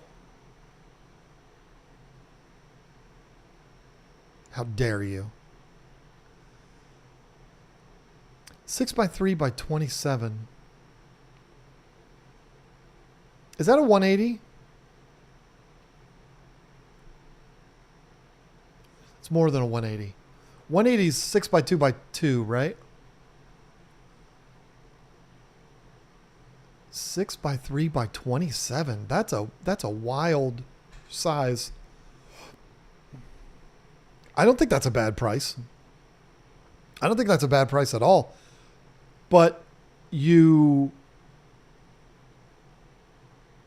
got to look at it. And don't send me pictures, Joe. Because stuff doesn't show up in pictures. You got to look at it and you've got to see what it looks like. I'm going to tell you what. I'm going to tell you why I say don't send me pictures. I did exactly what you're talking about.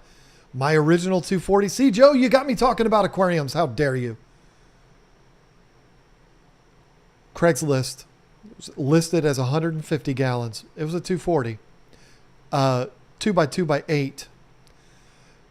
Pictures looked great. I showed up. It was a mess. But it was so cheap. It was 150 bucks. I just couldn't pass it up. It was gnarly. It was so beat up. So go there, look at it. If it was a reef tank, pay attention to all that calcium buildup, all that salt, all that nastiness. If you can get it cleaned up, that's a heck of a price. I would do it. I wouldn't do it now because I don't have anywhere to put it, but that's a good price. It'd be hard to pass that up. I mean, you get something like that custom, you're talking about 5 times that much. So as soon as them CJs come out, I don't think we're gonna have those for you, Joe, because I think they only go up to 40 gallons. I think all your tanks are bigger than that. Also, everybody that's here is from KG Tropicals, aren't you? I mean, I haven't reached an audience yet. Listen, anybody that's watching this right now, please. There's 27 people in here right now. And the only people that are chatting are people that I know. And that's normal. KG Tropical streams, we can get hundreds of people in there, and there's like 8 people that are actually in the chat. I'm not saying that's a bad thing. I'm saying most people that are watching don't type anything in the chat. But I'm going to ask for everybody that's watching. Don't do this if you're driving down the road listening. But if you are not somebody that is a follower of KG Tropicals, let me know, please. Because that's one of those things that I get sad about sometimes. And I don't take that the wrong way. Of course, Joe is not letting me do this, but I can't yell at him because he is such a massive supporter of this channel. I don't want this channel to have anything to do with KG Tropicals. I know how bad that sounds, but I hope you understand. Like, this is my way of getting away from KG Tropicals. I love KG Tropicals so much. I'm so lucky. Don't be sorry, Joe. I'm just giving you a hard time. I'm so lucky to do what I do for a living with KG Tropicals. But I like to step away from it. You know what I'm saying? Y'all can probably leave your work for the day and you're done with your work. You go home and you do your home things. I'm always at work, and that's not a bad thing. It's nice to be able to escape that for a little bit. And so if there's people here that are watching that are not here because of KG Tropicals, it would mean a lot to me to know that. Now you know I'm going to ask tomorrow. Well, that's when it would have been appropriate to ask, Joe. No, I'm being silly with you. You can get away with that. Did you see the latest video by MD Fish? Here we go with the fish stuff again. I got to put my foot down, Real Madrid. I don't talk about fish here. Somebody might be able to sneak in a glass box question. Sneakily. Sneak it in. But no, I did not watch I have seen the thumbnail of that. I did not watch it though. And it came right after I said he doesn't do those kind of tanks. All right. I'm going to go for about another 22 minutes. If y'all have questions that are not about MD fish tanks or fish tanks at all, if you got questions, statements, thoughts, critiques, whatever that have to do with DIY, home improvement, all that kind of stuff, put them in. Give me those. I could go all day if you get me going on tools, projects, all that stuff. So here we go. Let's talk lifts versus ladders and Milwaukee versus DeWalt. Listen, I don't care what anybody says. There is no such thing as Milwaukee versus DeWalt.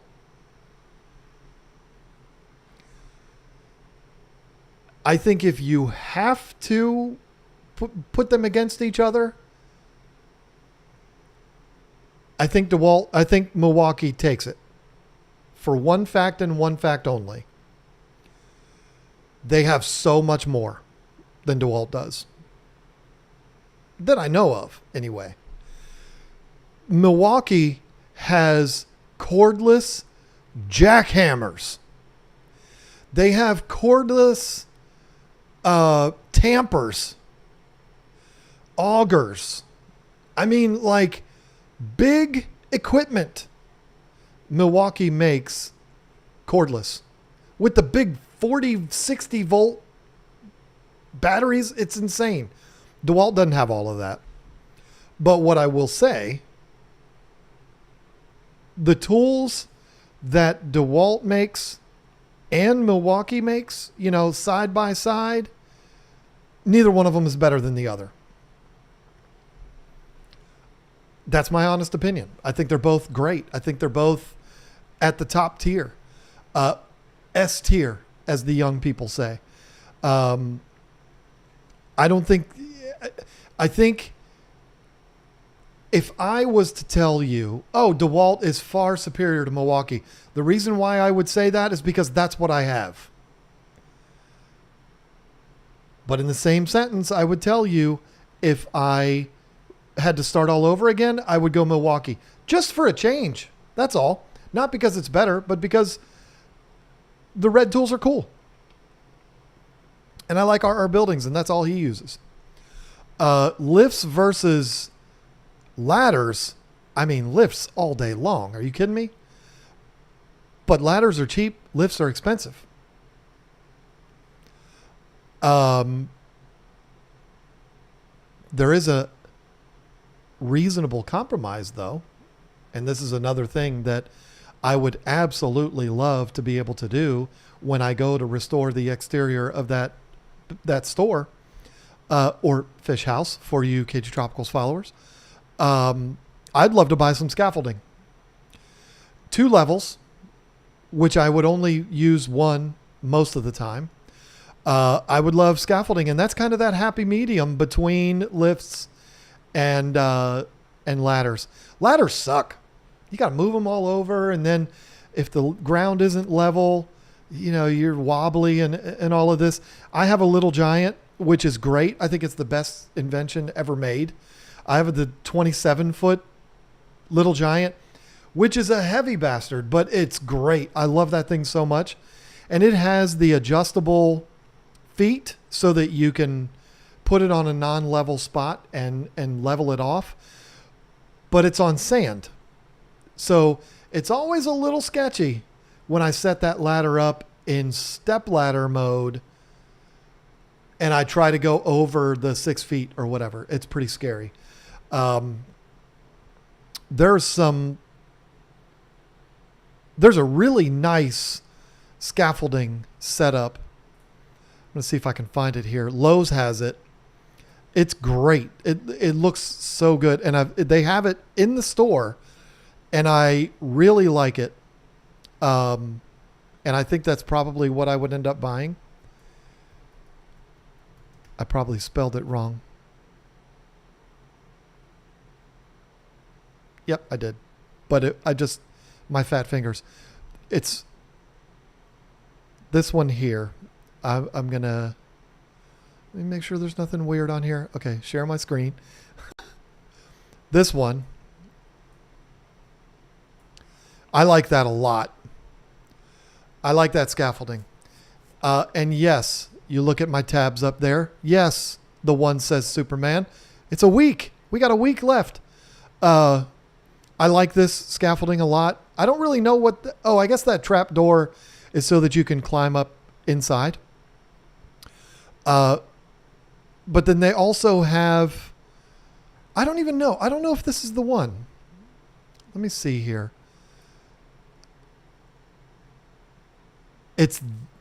No. I thought one of them came with the guardrail. I don't know. I don't remember. I don't remember exactly which one it is. I don't think I would buy this $250 one because, I don't know, when it comes to things like this, I feel like you really do get what you pay for. Werner, that's a pretty reputable brand there. But then this little attachment here for the Little Giant, that's pretty daggone cool too. But I really want scaffolding. And what I may end up doing is buying the standard scaffolding. Like, get back to the screen share here. This one. And then get 2 sets so that I can go 16 feet wide and not have to adjust as much. I think these are 8 feet, right? 5 feet high by 1.5 feet. What? That doesn't make any sense. Now my picture in a picture is working. Let's see. Specifications. Hold up to 27 pounds, so I know I'm not going to break it. Maximum height 11 feet. Anyway, the point I'm trying to make is I would get the standard scaffolding, 2 sets of it, so that I can have them stacked, because I do have a 2-story area here. And I'm going to need to be doing work up there. Or put them side by side and have 16 feet of workable space. If I was to win the lottery, or if Elon Musk was to call me up one day and say, you know what? You seem like a good guy, John. I'm going to give you $100 million. I would buy one of those power scissor lifts. Why? Because I could. That's why.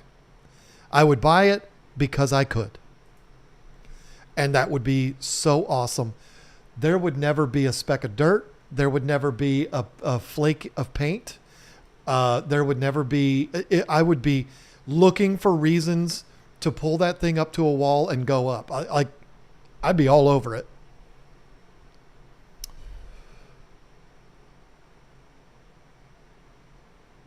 So yeah, lift for sure. But when all you have is a ladder, you got to do what you got to do. John has addressed this before, and I should know better. My bad. Joe, stop it. I'm here from KG, usually just listening in, but I'm loving the new channel. Well, there you go. Thank you, Mike. I'm a big fan of tools myself. DeWalt guy over here. Hey, giving you a virtual fist bump. You're just listening. You might not be watching, but it's right there. I'm giving it to you. I too am a DeWalt guy. Everything I have basically is DeWalt, even that pole saw that I talked about. But again, if I had to start all over again, I would go Milwaukee just to have something different. I get to use my Centipede portable table this week. They are so cool. I was going to take mine down and bring it in the house to do the island, but then I was like, wait a minute. I don't need to do that because I have the island, because I'm going to be painting the drawer fronts separate from everything else. They're going to be laying horizontal, so I can really flood the paint on those and don't have to worry about drips. But I can just do that on the island itself. So I'm not going to worry about that. I've always been using DeWalt. Milwaukee makes some really nice stuff. Limited use of Milwaukee, but no complaints out of them. Listen, every single tool I've ever used from Milwaukee has been outstanding. I own some Milwaukee tools that are not power or, cordless tools, and they're great. Everything I've ever used from Milwaukee is really good quality, solid, amazing. That's why I say if I was going to switch everything over, I would go Milwaukee. Even like something that I fantasize about is the cordless nail guns. Oh, are you kidding me? DeWalt and Milwaukee, they both have them now. I think even Rigid has them. Everybody's got them. But DeWalt released that 23 gauger. Oh, cordless. Oh, there's no sound from that compressor. There's no brrr in the middle. It's just, there's no hoses. Oh, I fantasize about those. I would get in one shot, if I got half of Elon Musk's fortune, not even half, just a 100th would be like winning the lottery. I would get the 23 gauge and the 18 gauge. I have right now, I have the 18, 23, and 16. I don't use the 16 as much because I'm usually, if I'm using nail guns, I'm doing small moldings, little things. I don't need the 16 gauge as much. I've got it, but I don't know that I mean, if you're buying the 18 and the 23, you might as well get the 16 too, right? But that would be the last one that I would get. I got the newest DeWalt Impact. Man, it's awesome. Aren't they? They are spectacular. I'm not flexing. It was circumstances. I've got two. But my neighbor, I borrowed, he's got the 1-inch chuck, I believe it is. Like industrial, absolutely massive impact wrench. And it's for impact driver. It's meant for like removing lugs from tractor tires or tractor wheels that are like 2 inches. That's what that is for. And I borrowed that because I had a huge bolt on my Kubota that I had to get off, and nothing that I had would touch it. And my adjustable wrenches, I didn't have the power to do it, because it was one of those where you had to have one on the bottom and one on the top, and it was down on the ground. I couldn't get the leverage. So I went over to him and I asked him if he had anything, and he was like, here you go, and pulls out this bastard that's like 60 pounds. He's like, take that over and see if that'll work. And it did. It worked. It was just like, it was done. Like, whoa. So again, every experience I've had with Milwaukee has been delightful. Anybody that is like, DeWalt's the best, Milwaukee sucks, well, you're just an idiot. Or the other way around. Milwaukee's great, DeWalt sucks, you're an idiot. That's just dumb. I've always been using DeWalt. Milwaukee makes some really nice stuff. Limited use of Milwaukee, but no complaints out of them. Yep, me too. Not only no complaints, but also nothing but delightful experiences. And I'm going to be honest. I've never used a cordless tool and been like, this is a piece of junk. I've used Ryobi. I've used Rigid. They've all been fine. I mean, it just depends on your personal preferences and what it is that you're doing with them. Last year, DeWalt really branched out into large commercial type tools, especially in the concrete realm. Nothing wrong with any of the brands, really. I think DeWalt and Milwaukee are the best. I agree. I mean, there's nightmare stories for both brands. One of the channels that I really like on YouTube, the guy reminds me of Moist Critical. That today we're going to talk about the debate between Milwaukee and DeWalt. He's just got that monotone, just easy to listen to voice. The channel is Finnish Carpentry TV, I believe is what the channel is called. This guy is brilliant with trim work. I want to verify, and I'll share the channel in the chat. Big channel too. I'm subscribed.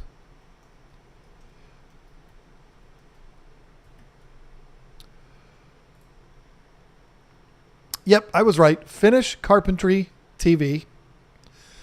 How am I not subscribed? This is blaspheme. I've been subscribed to him for years. YouTube unsubscribed me from him. I hate when they do that. I'm going to share. He even resembles Charlie slightly without the hair. I love when he talks about DeWalt versus Milwaukee, but he's had a couple of nightmare scenarios with DeWalt. I think he was like exclusively a DeWalt user for a long time and then had a bad experience with them. And I think he's transitioning now.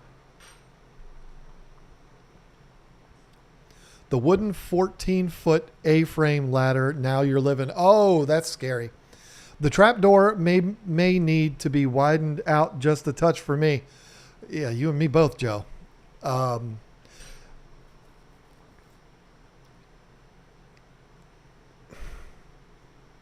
done so much work on scaffolding. If scaffolding is set up properly, you can climb up the outside. It's a little sketchy. It's a little scary, especially if you're going up more than too high or even just too high. It's a little nerve-wracking, but you can do it. But What most people do is build as they go up. So I can imagine a little trap door like that. It's probably really convenient. It's like going up into an attic. I mean, that makes a lot of sense. But what most people do is, put what's it called? I don't know. I don't even know what I'm trying to say. You picked up the DCF 860. I did too. It's incredible. Yeah, my impact drivers are not the super duper XR, more advanced ones, but they get the job done. But I would like to get one of the big jobs, one of the big mamma jammas for those big giant bolts, just because they're pretty, and just have it there so I don't have to go borrow my neighbor's. Back in the mid 80s, I put up parking lot pole lights with scaffolding. Definitely sketchy. Yeah, I mean, I'm not going to say being up on scaffolding is fun. But again, there's a difference between doing a DIY project on your siding or on a second story window or replacing fascia and soffit and stuff like that. There's a difference between doing that or doing it for hire. Doing it for hire, you want to get in, get it done, and get out. Get in, get it done, get paid, get out. And you want to do that as fast as you can. And so, I have been on construction sites before looking up at like masons and stuff like that, being like, there's no way I would go up there, because every time they move, the scaffolding is, and it's because those guys are fast and they're throwing bricks up and they're comfortable up there doing that. I'm not. I'm the guy that would spend more time setting up the scaffolding than I would up on the scaffolding. With the freaking cinder blocks and I'm going all in. Whenever it is that I do the siding on this house, there's going to be 2 areas that are going to be sketchy. One of them is exactly where I'm sitting right now, the bay window on the end that's 2 stories high. It's dirt underneath it. So I'm going to spend a bunch of time, putting down, cut out pieces of 2x6s or whatever, cinder blocks, doing the whole thing to get it stable before I go up. That's on both sides of the house. And then the other area is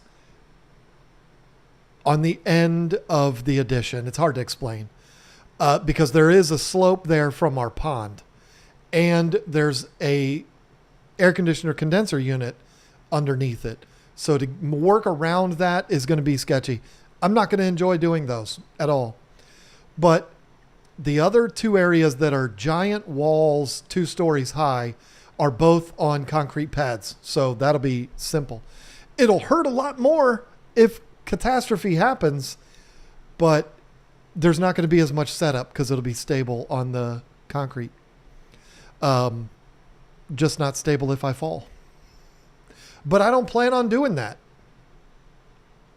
Will I be using safety harnesses and stuff like that on scaffolding? No.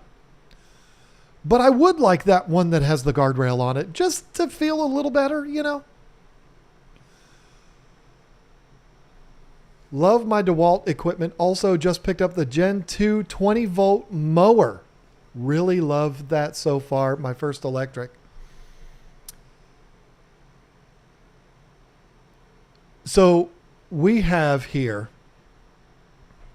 an area in the front of the house that is fenced in.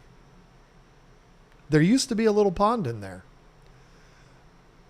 And Lisa wants to cut that grass. And she's like, get me a push mower. I mean, I do it with the 0-turn now, or she does it on the John Deere. But she wants to do it with a pressure washer. That would be interesting. She wants to do it with a push mower. And I was like, well, Ego has that cordless one. Boo, be nice and quiet. Yeah, be easy. You're not raking on it to get it started. I'm not going to have to, start it for the first time every season for you. Because there's nothing I hate more than battling weed whackers. I have a weed whacker, an edger, chainsaw, all small engine. If I could go cordless with all of those, I would do it tomorrow. There's nothing I hate. Everybody would tell you this. Stihl makes the best chainsaw on the market. Whips World does trees for a living. I bet you he would tell you Stihl's the best. I hate starting a Stihl chainsaw. Hate it so much. Every time there's something happening on my property where I need my chainsaw, it's great to have, but I'm like, oh, I got to start that sumbitch. I don't want to do it. I don't want to do it. I don't know how powerful like 16-inch cordless chainsaws are, but I would love to have one. But I will tell you this. I'm fantasizing about cordless weed whackers. Oh, so much. Because I hate mine. And mine, I have a Echo, and it works great, but there's so much trimming that needs to be done around here. First of all, I actually looked at my watch. It's about 5,000 steps if I do everything, which I rarely do. If I'm going to edge around the barn, the kerosene house, the shed, the planter beds, the house, the fences, the fence on the front of the property, the fish house, the goat house, the trees, if I'm going to edge around all that, not edge, but trim around it with the weed whacker, it's 5,000 steps. So my hands vibrate for the rest of the day.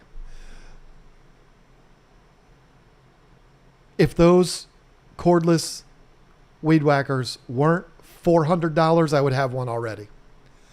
All I need is Whips World. Whips World, give me $100 million. You can do it. You got it in you, right? You got it. You got that in your pocket. All I need is for Elon Musk to give me that $100 million, and I'll be good. I'll go buy 12 of those. I'll give one to all of y'all. Cordless weed whackers. That's what I call them, weed whackers. What do y'all call them? I've never known them as anything but a weed whacker. I usually don't call them. I try on these streams to not call them weed whackers because people are like, what the hell is that? Maybe it's a Southern thing. I don't know.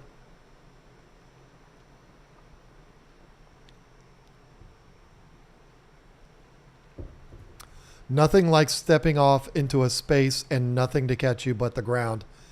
Oh, I've been there. When I was doing duct work, one of the things that I had to do when it was a gas system, so I had to install a gas furnace. I didn't run gas lines, but I would install the furnace and I would run the flue. And you'd have to run the flue all the way up through the house and then through the roof. That's where all my experience on roofs is. And I was on some mighty roofs. This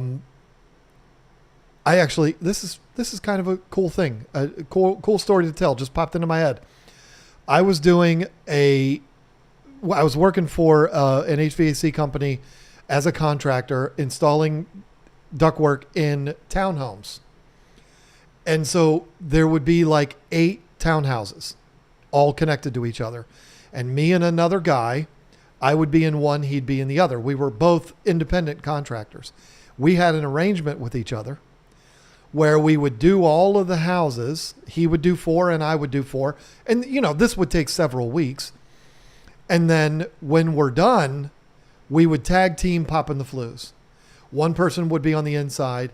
One person would be on the roof.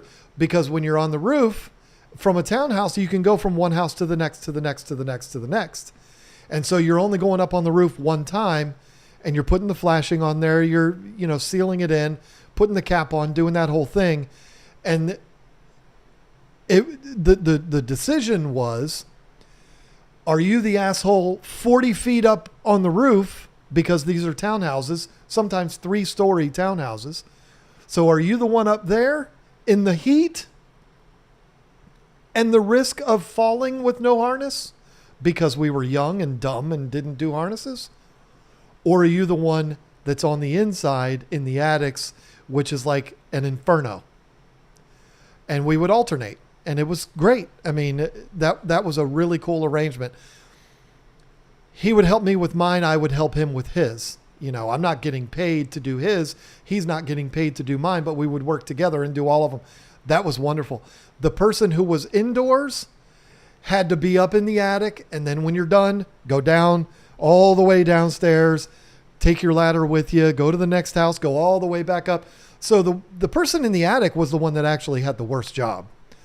But if you don't like being up on that roof, it was kind of nice. But anyway, the reason why I brought that up, I did exactly what you were talking about, Whip, where you go to step and nothing's there. It was in an attic, but we're talking about an attic that there's no drywall or insulation yet. So it's all just open trusses and you're just monkey barring through these trusses. And I did that.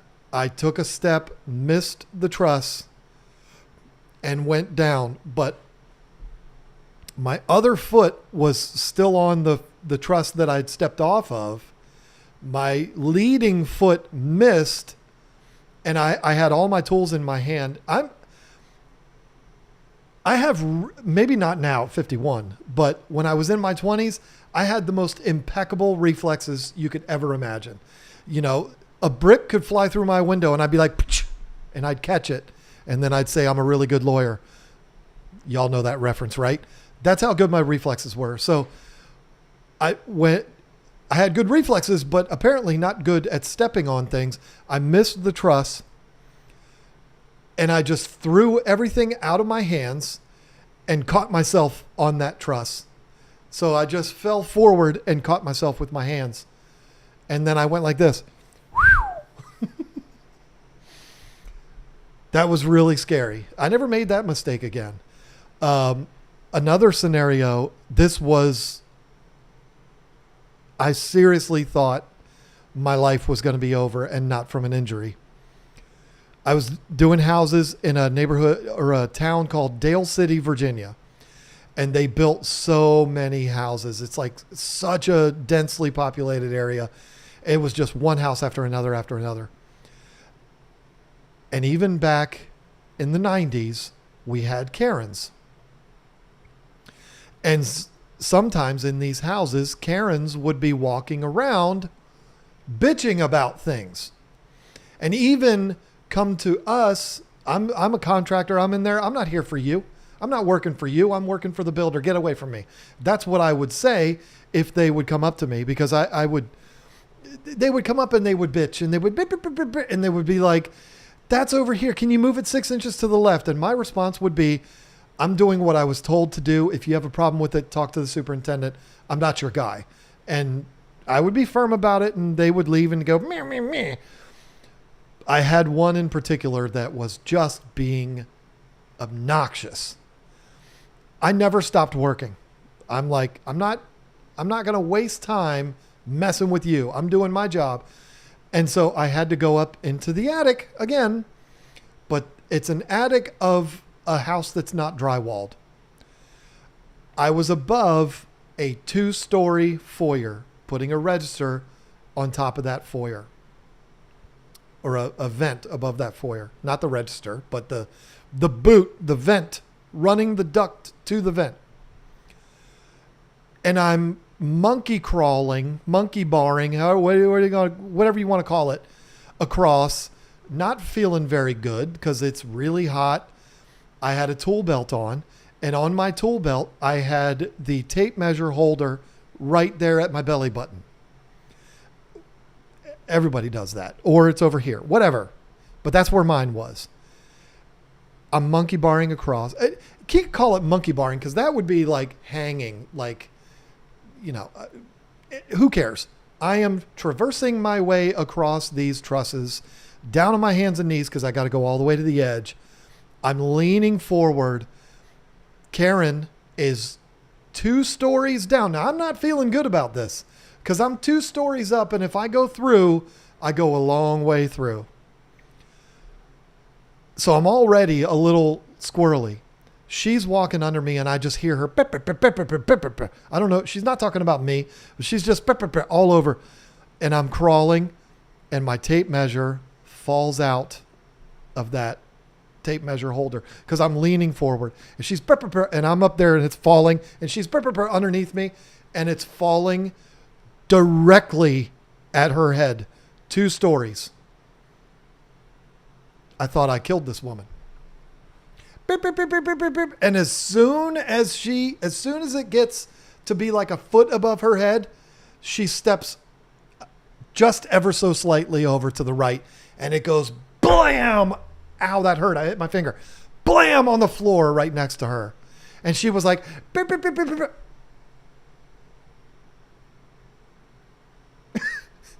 She walked right the hell out of that building and I never saw her again. I was so scared that it was going to hit her directly on the top of her head. It would have been a story that I would have told now and been like, she should have stopped running her mouth to be funny about it.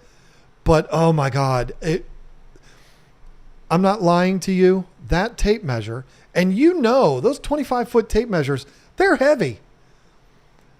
It fell 16 feet. It took, I'm not kidding you, it took about a minute and a half. That's what it felt like anyway. No, like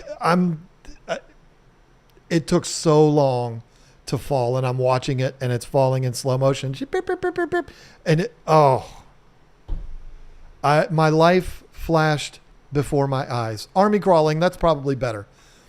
It was so scary. But thankfully it didn't hit her. And I don't think she looked up like, I don't think she thought I did it on purpose.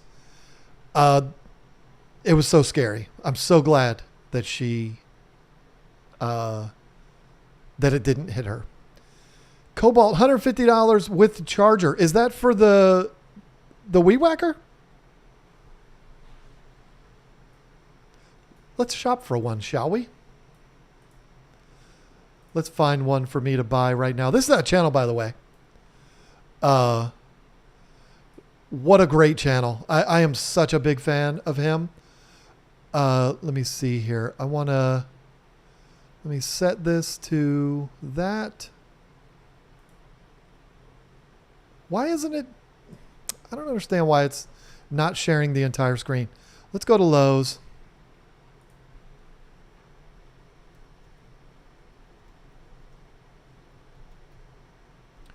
Weed eaters. It doesn't eat nothing. Oh, Craftsman, $99. Cobalt, $129. So here's the thing. I don't know how I feel about 20 volt, 80 volt, 179. Now, see, the reason why I say I don't know how I feel about 20 volt is because I have 4 acres. It's a lot. It's a lot of edging to do, weed whacking to do. I don't know that the battery could hold out that long, could it? Maybe it can. I've never used one. All I've done is fantasize about them. 80 volt, 319. Why is that one 319? Oh, it's got an additional battery. Does that one come with 2 batteries? A 2 amp hour and a 2.5 amp hour. Oh, that's not a bad deal. There's got to be different brands too, right? I mean, doesn't DeWalt make one? Husqvarna, but nope, I don't want that because it's got a gas engine in it. Here's a Husqvarna 255, not bad. 40 volt. You know what I hate about Lowe's now? Well, excuse me, what I hate about Lowe's online? Look at this. 4 pages of weed whackers. You want to know why that is? Because there's a whole lot of people selling on here, and they're selling them from all over the place. I usually like to have mine set to what's available for pickup today. Doesn't DeWalt make one of these? I know they do. I've seen it. I don't know if I've seen it in person, but I swear Delt. It changes it to Delt. Come on. Spell check when I don't want you to check my spell.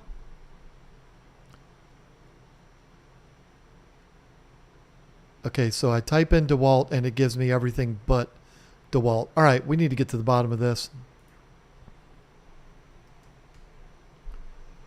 Sorry, Finished Carpentry TV. I'm not sure what that guy's name is, but he's great. If you're following Money Pit because you like these type of streams and these types of videos, you should absolutely be following him. He doesn't need your help. He's doing well, but he's still working too. That's what's cool about it. He's a big time YouTuber. He probably makes pretty good money from YouTube, but he's also a professional finished carpenter. So, and just so you know, 27529 is not my zip code. It's not, I promise. Don't change it to Delt.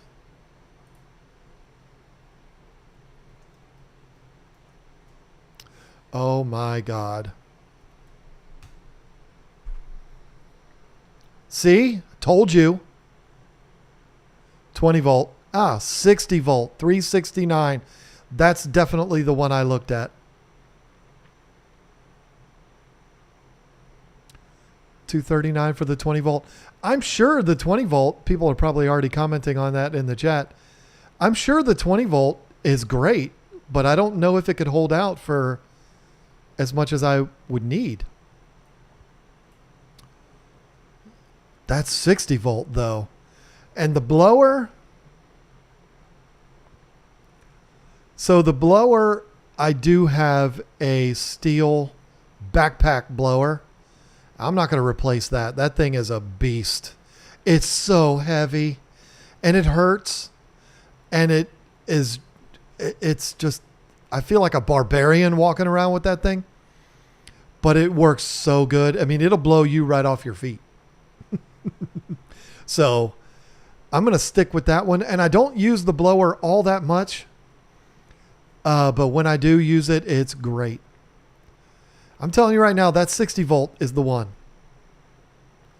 I wonder if this 369 does not come with the battery. 3 amp hour battery and charger. Okay. That's the one.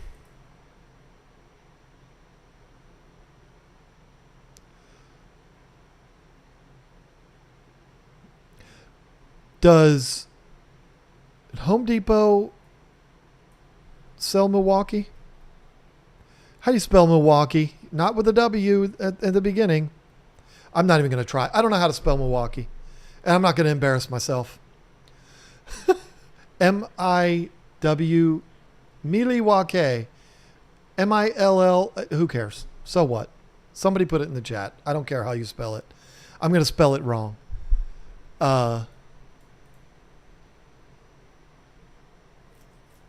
They usually advertise run times for each. I got the DeWalt 20 volt and love it. They also make a 60 volt. Runtime depends on battery size. Obviously, my mower came with 2 10 amp hour. I used to think, another YouTube channel that I like to watch is Lawn Care Nut, even though my grass is terrible.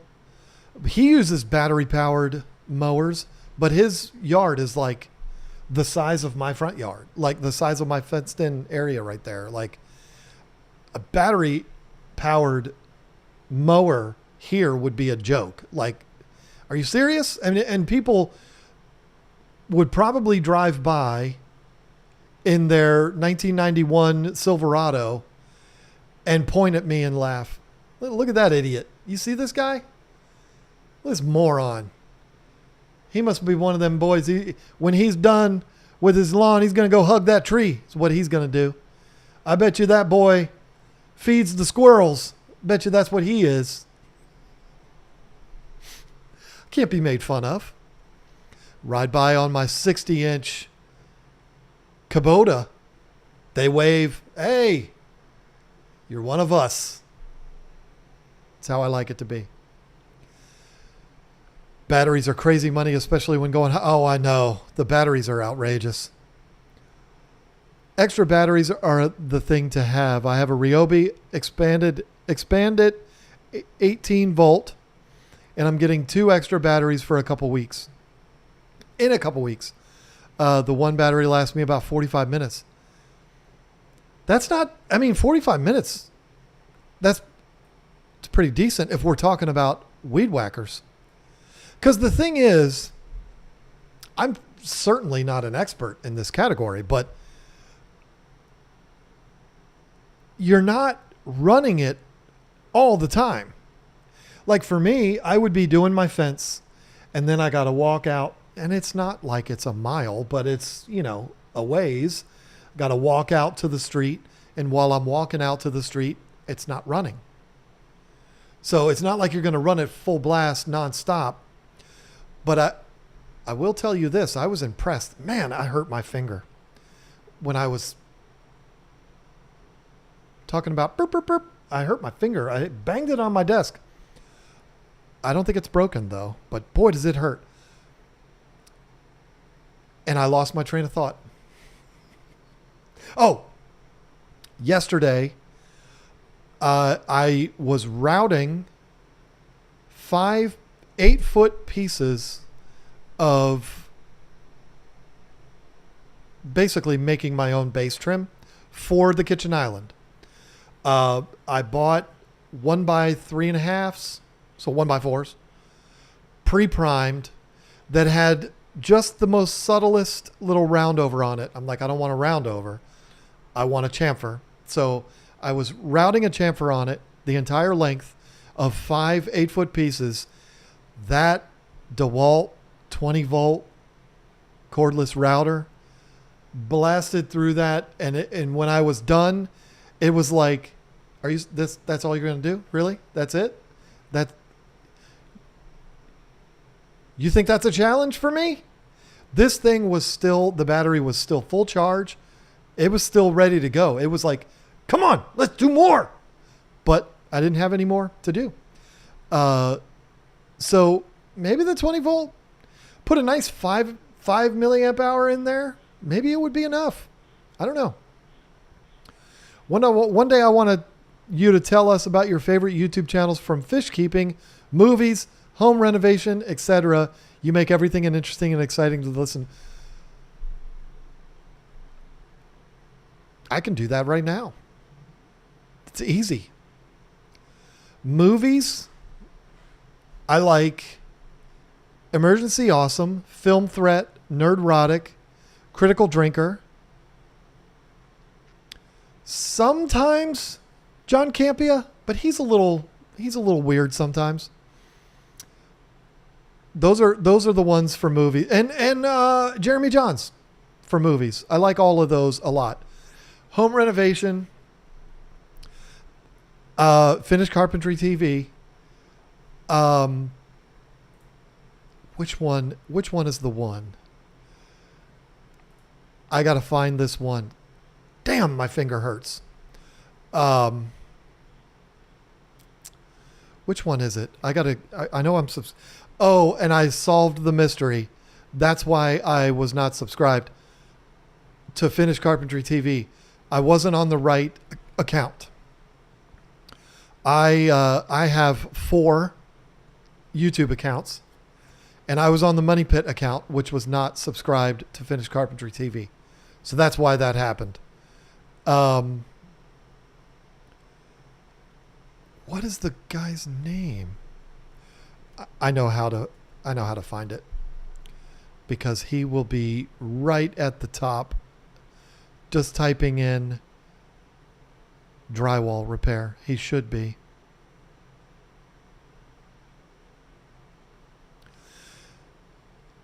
I'm not going to say what I was just about to say. I was about to make fun of a channel, but how dare I do that? Who am I? Who am I to make fun of a channel? There's a channel that I hate the name of. Where is this guy?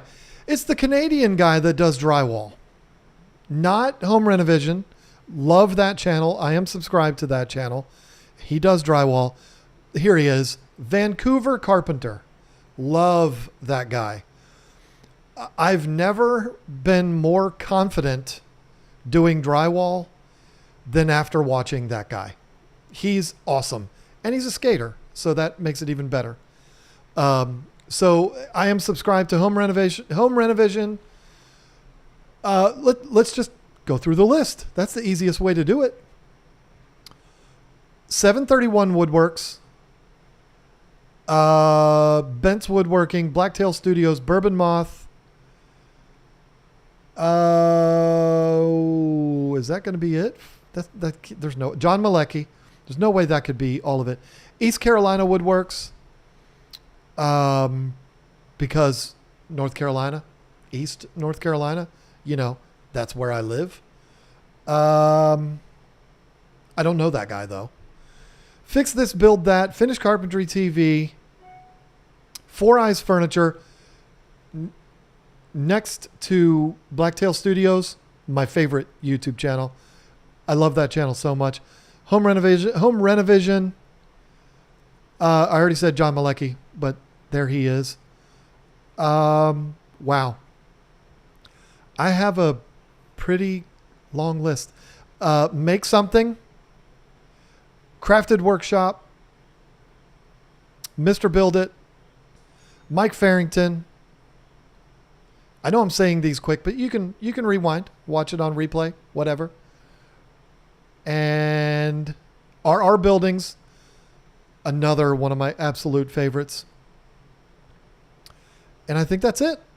I think that's it as far as home renovation. Home renovation. Really? Home renovation. What else did you ask? You said movies? Fish keeping? I'm not going to do that because I would hurt people's feelings. Because I would forget to say somebody and,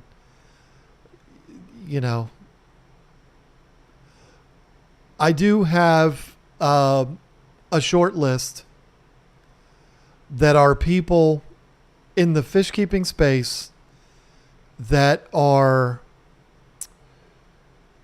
my personal friends that I know if I called them right now and I said, I'm in trouble, I need you in North Carolina, they would be on their way. That list is Joey Mullen, Jay Wilson, Jason Adams, and Tanner Serpa. Those are the four. And I know they would do that for me and I would do that for them. Any one of those guys. I don't have a passport, so it might take me a while to get to Joey, but I would do that because I know that those guys would do that for me. Does that mean if there's somebody that I did not just say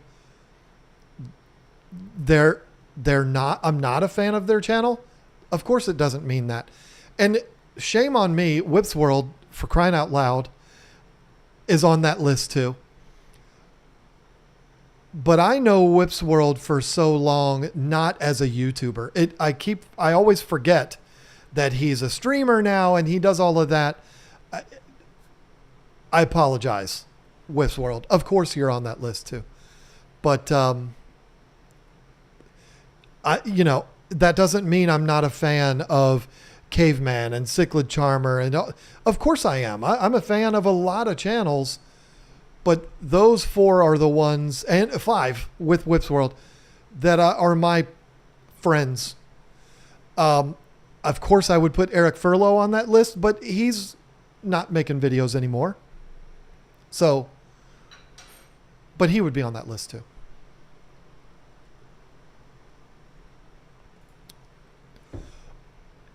I just found it and then I lost it again. Okay, so it was that. Fish keeping, home renovation, and movies. Yeah. that was that.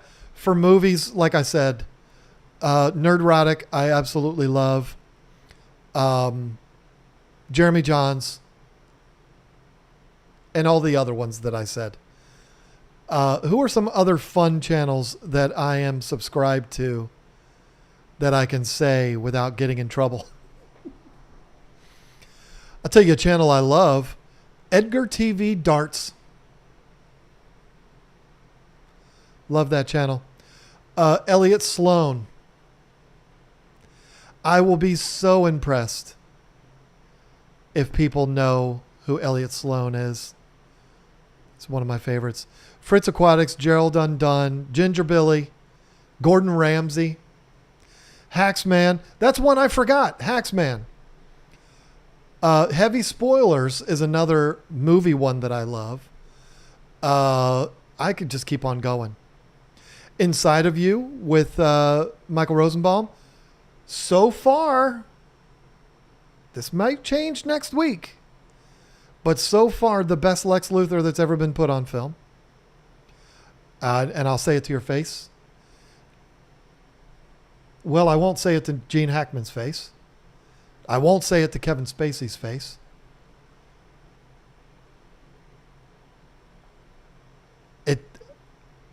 John Cryer, no, I'm not. Jesse Eisenberg, no. Come on. John Cryer better than Jesse Eisenberg, but both of those, I'm not a fan of their Lex Luthor. The Lex Luthor pantheon goes Rosenbaum, Hackman, Spacey. I'll say it to your face. Now, as of next week, it might be Nicholas Hoult 1, Michael Rosenbaum 2. That'll be a really hard pill for me to swallow because I am such a Rosenbaum guy. Or it might be Rosenbaum, Holt, Hackman. I don't know. But you know what? There's a lot of people that would fight me. But Michael Rosenbaum is a better Lex Luthor than Gene Hackman. I'm sorry. I'll say it right to your face. I don't care how big you are. I bought a Milwaukee side grinder last week because I have DeWalt and I don't want the company saying I stole their tools. Oh, you use those for work? That's funny. And they gave it to me for free if I bought the batteries for $400. Good Lord. But see, you could have bought the DeWalt and used your company batteries. I'm just saying.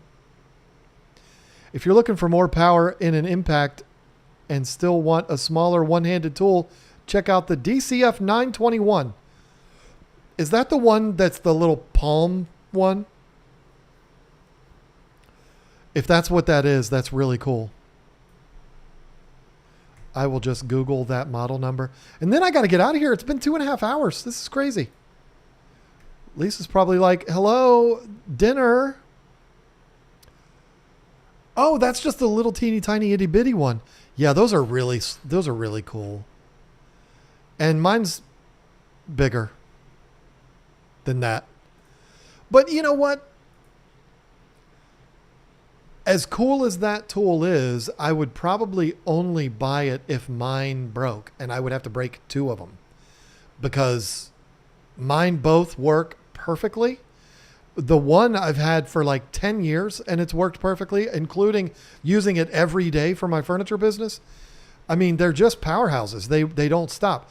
If they broke and I needed to go get a new one, I would get the smaller one. But I've never been in a situation, including being in like inside recliners, trying to screw something into the bottom of the frame I've never been in a situation where I've been like, you know, if this was just a little smaller.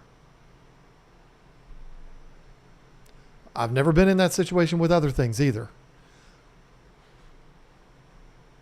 But I've never been that way with an impact driver. My Cobalt mower lasts about an hour. Same battery as Weed Whacker. Come kiss his finger and make it better. I really did damage this thing. Thankfully, it's my left hand. I don't use it that much. For the roof, get some squares of sheet metal and some Flex Seal. 10-minute job. Oh, that's funny. It would work. So An easy way. So who said that? David Queenan. That would work, but it would look shitty. Sorry for my language, but this is an adult program here. But if I can find the exact same roofing, I've seen it many, many times where people just lay the new piece right over top of the damaged one, screw it down, move on. The ridge cap is going to have to be replaced too. That'll have to be the whole thing because that thing got beat up real bad. But yeah, there you go. Hacksman and 731 Woodworking are both awesome. They are. I am a very big fan of 731 and extremely jealous of him because he just talks about tools all day, every day. That's all he does. And it makes me so jealous. I tried Ryan Trahan on your recommendation. Nah, not for me. Hey, his content isn't for everybody, but I stand by he's one of the best creators out there right now.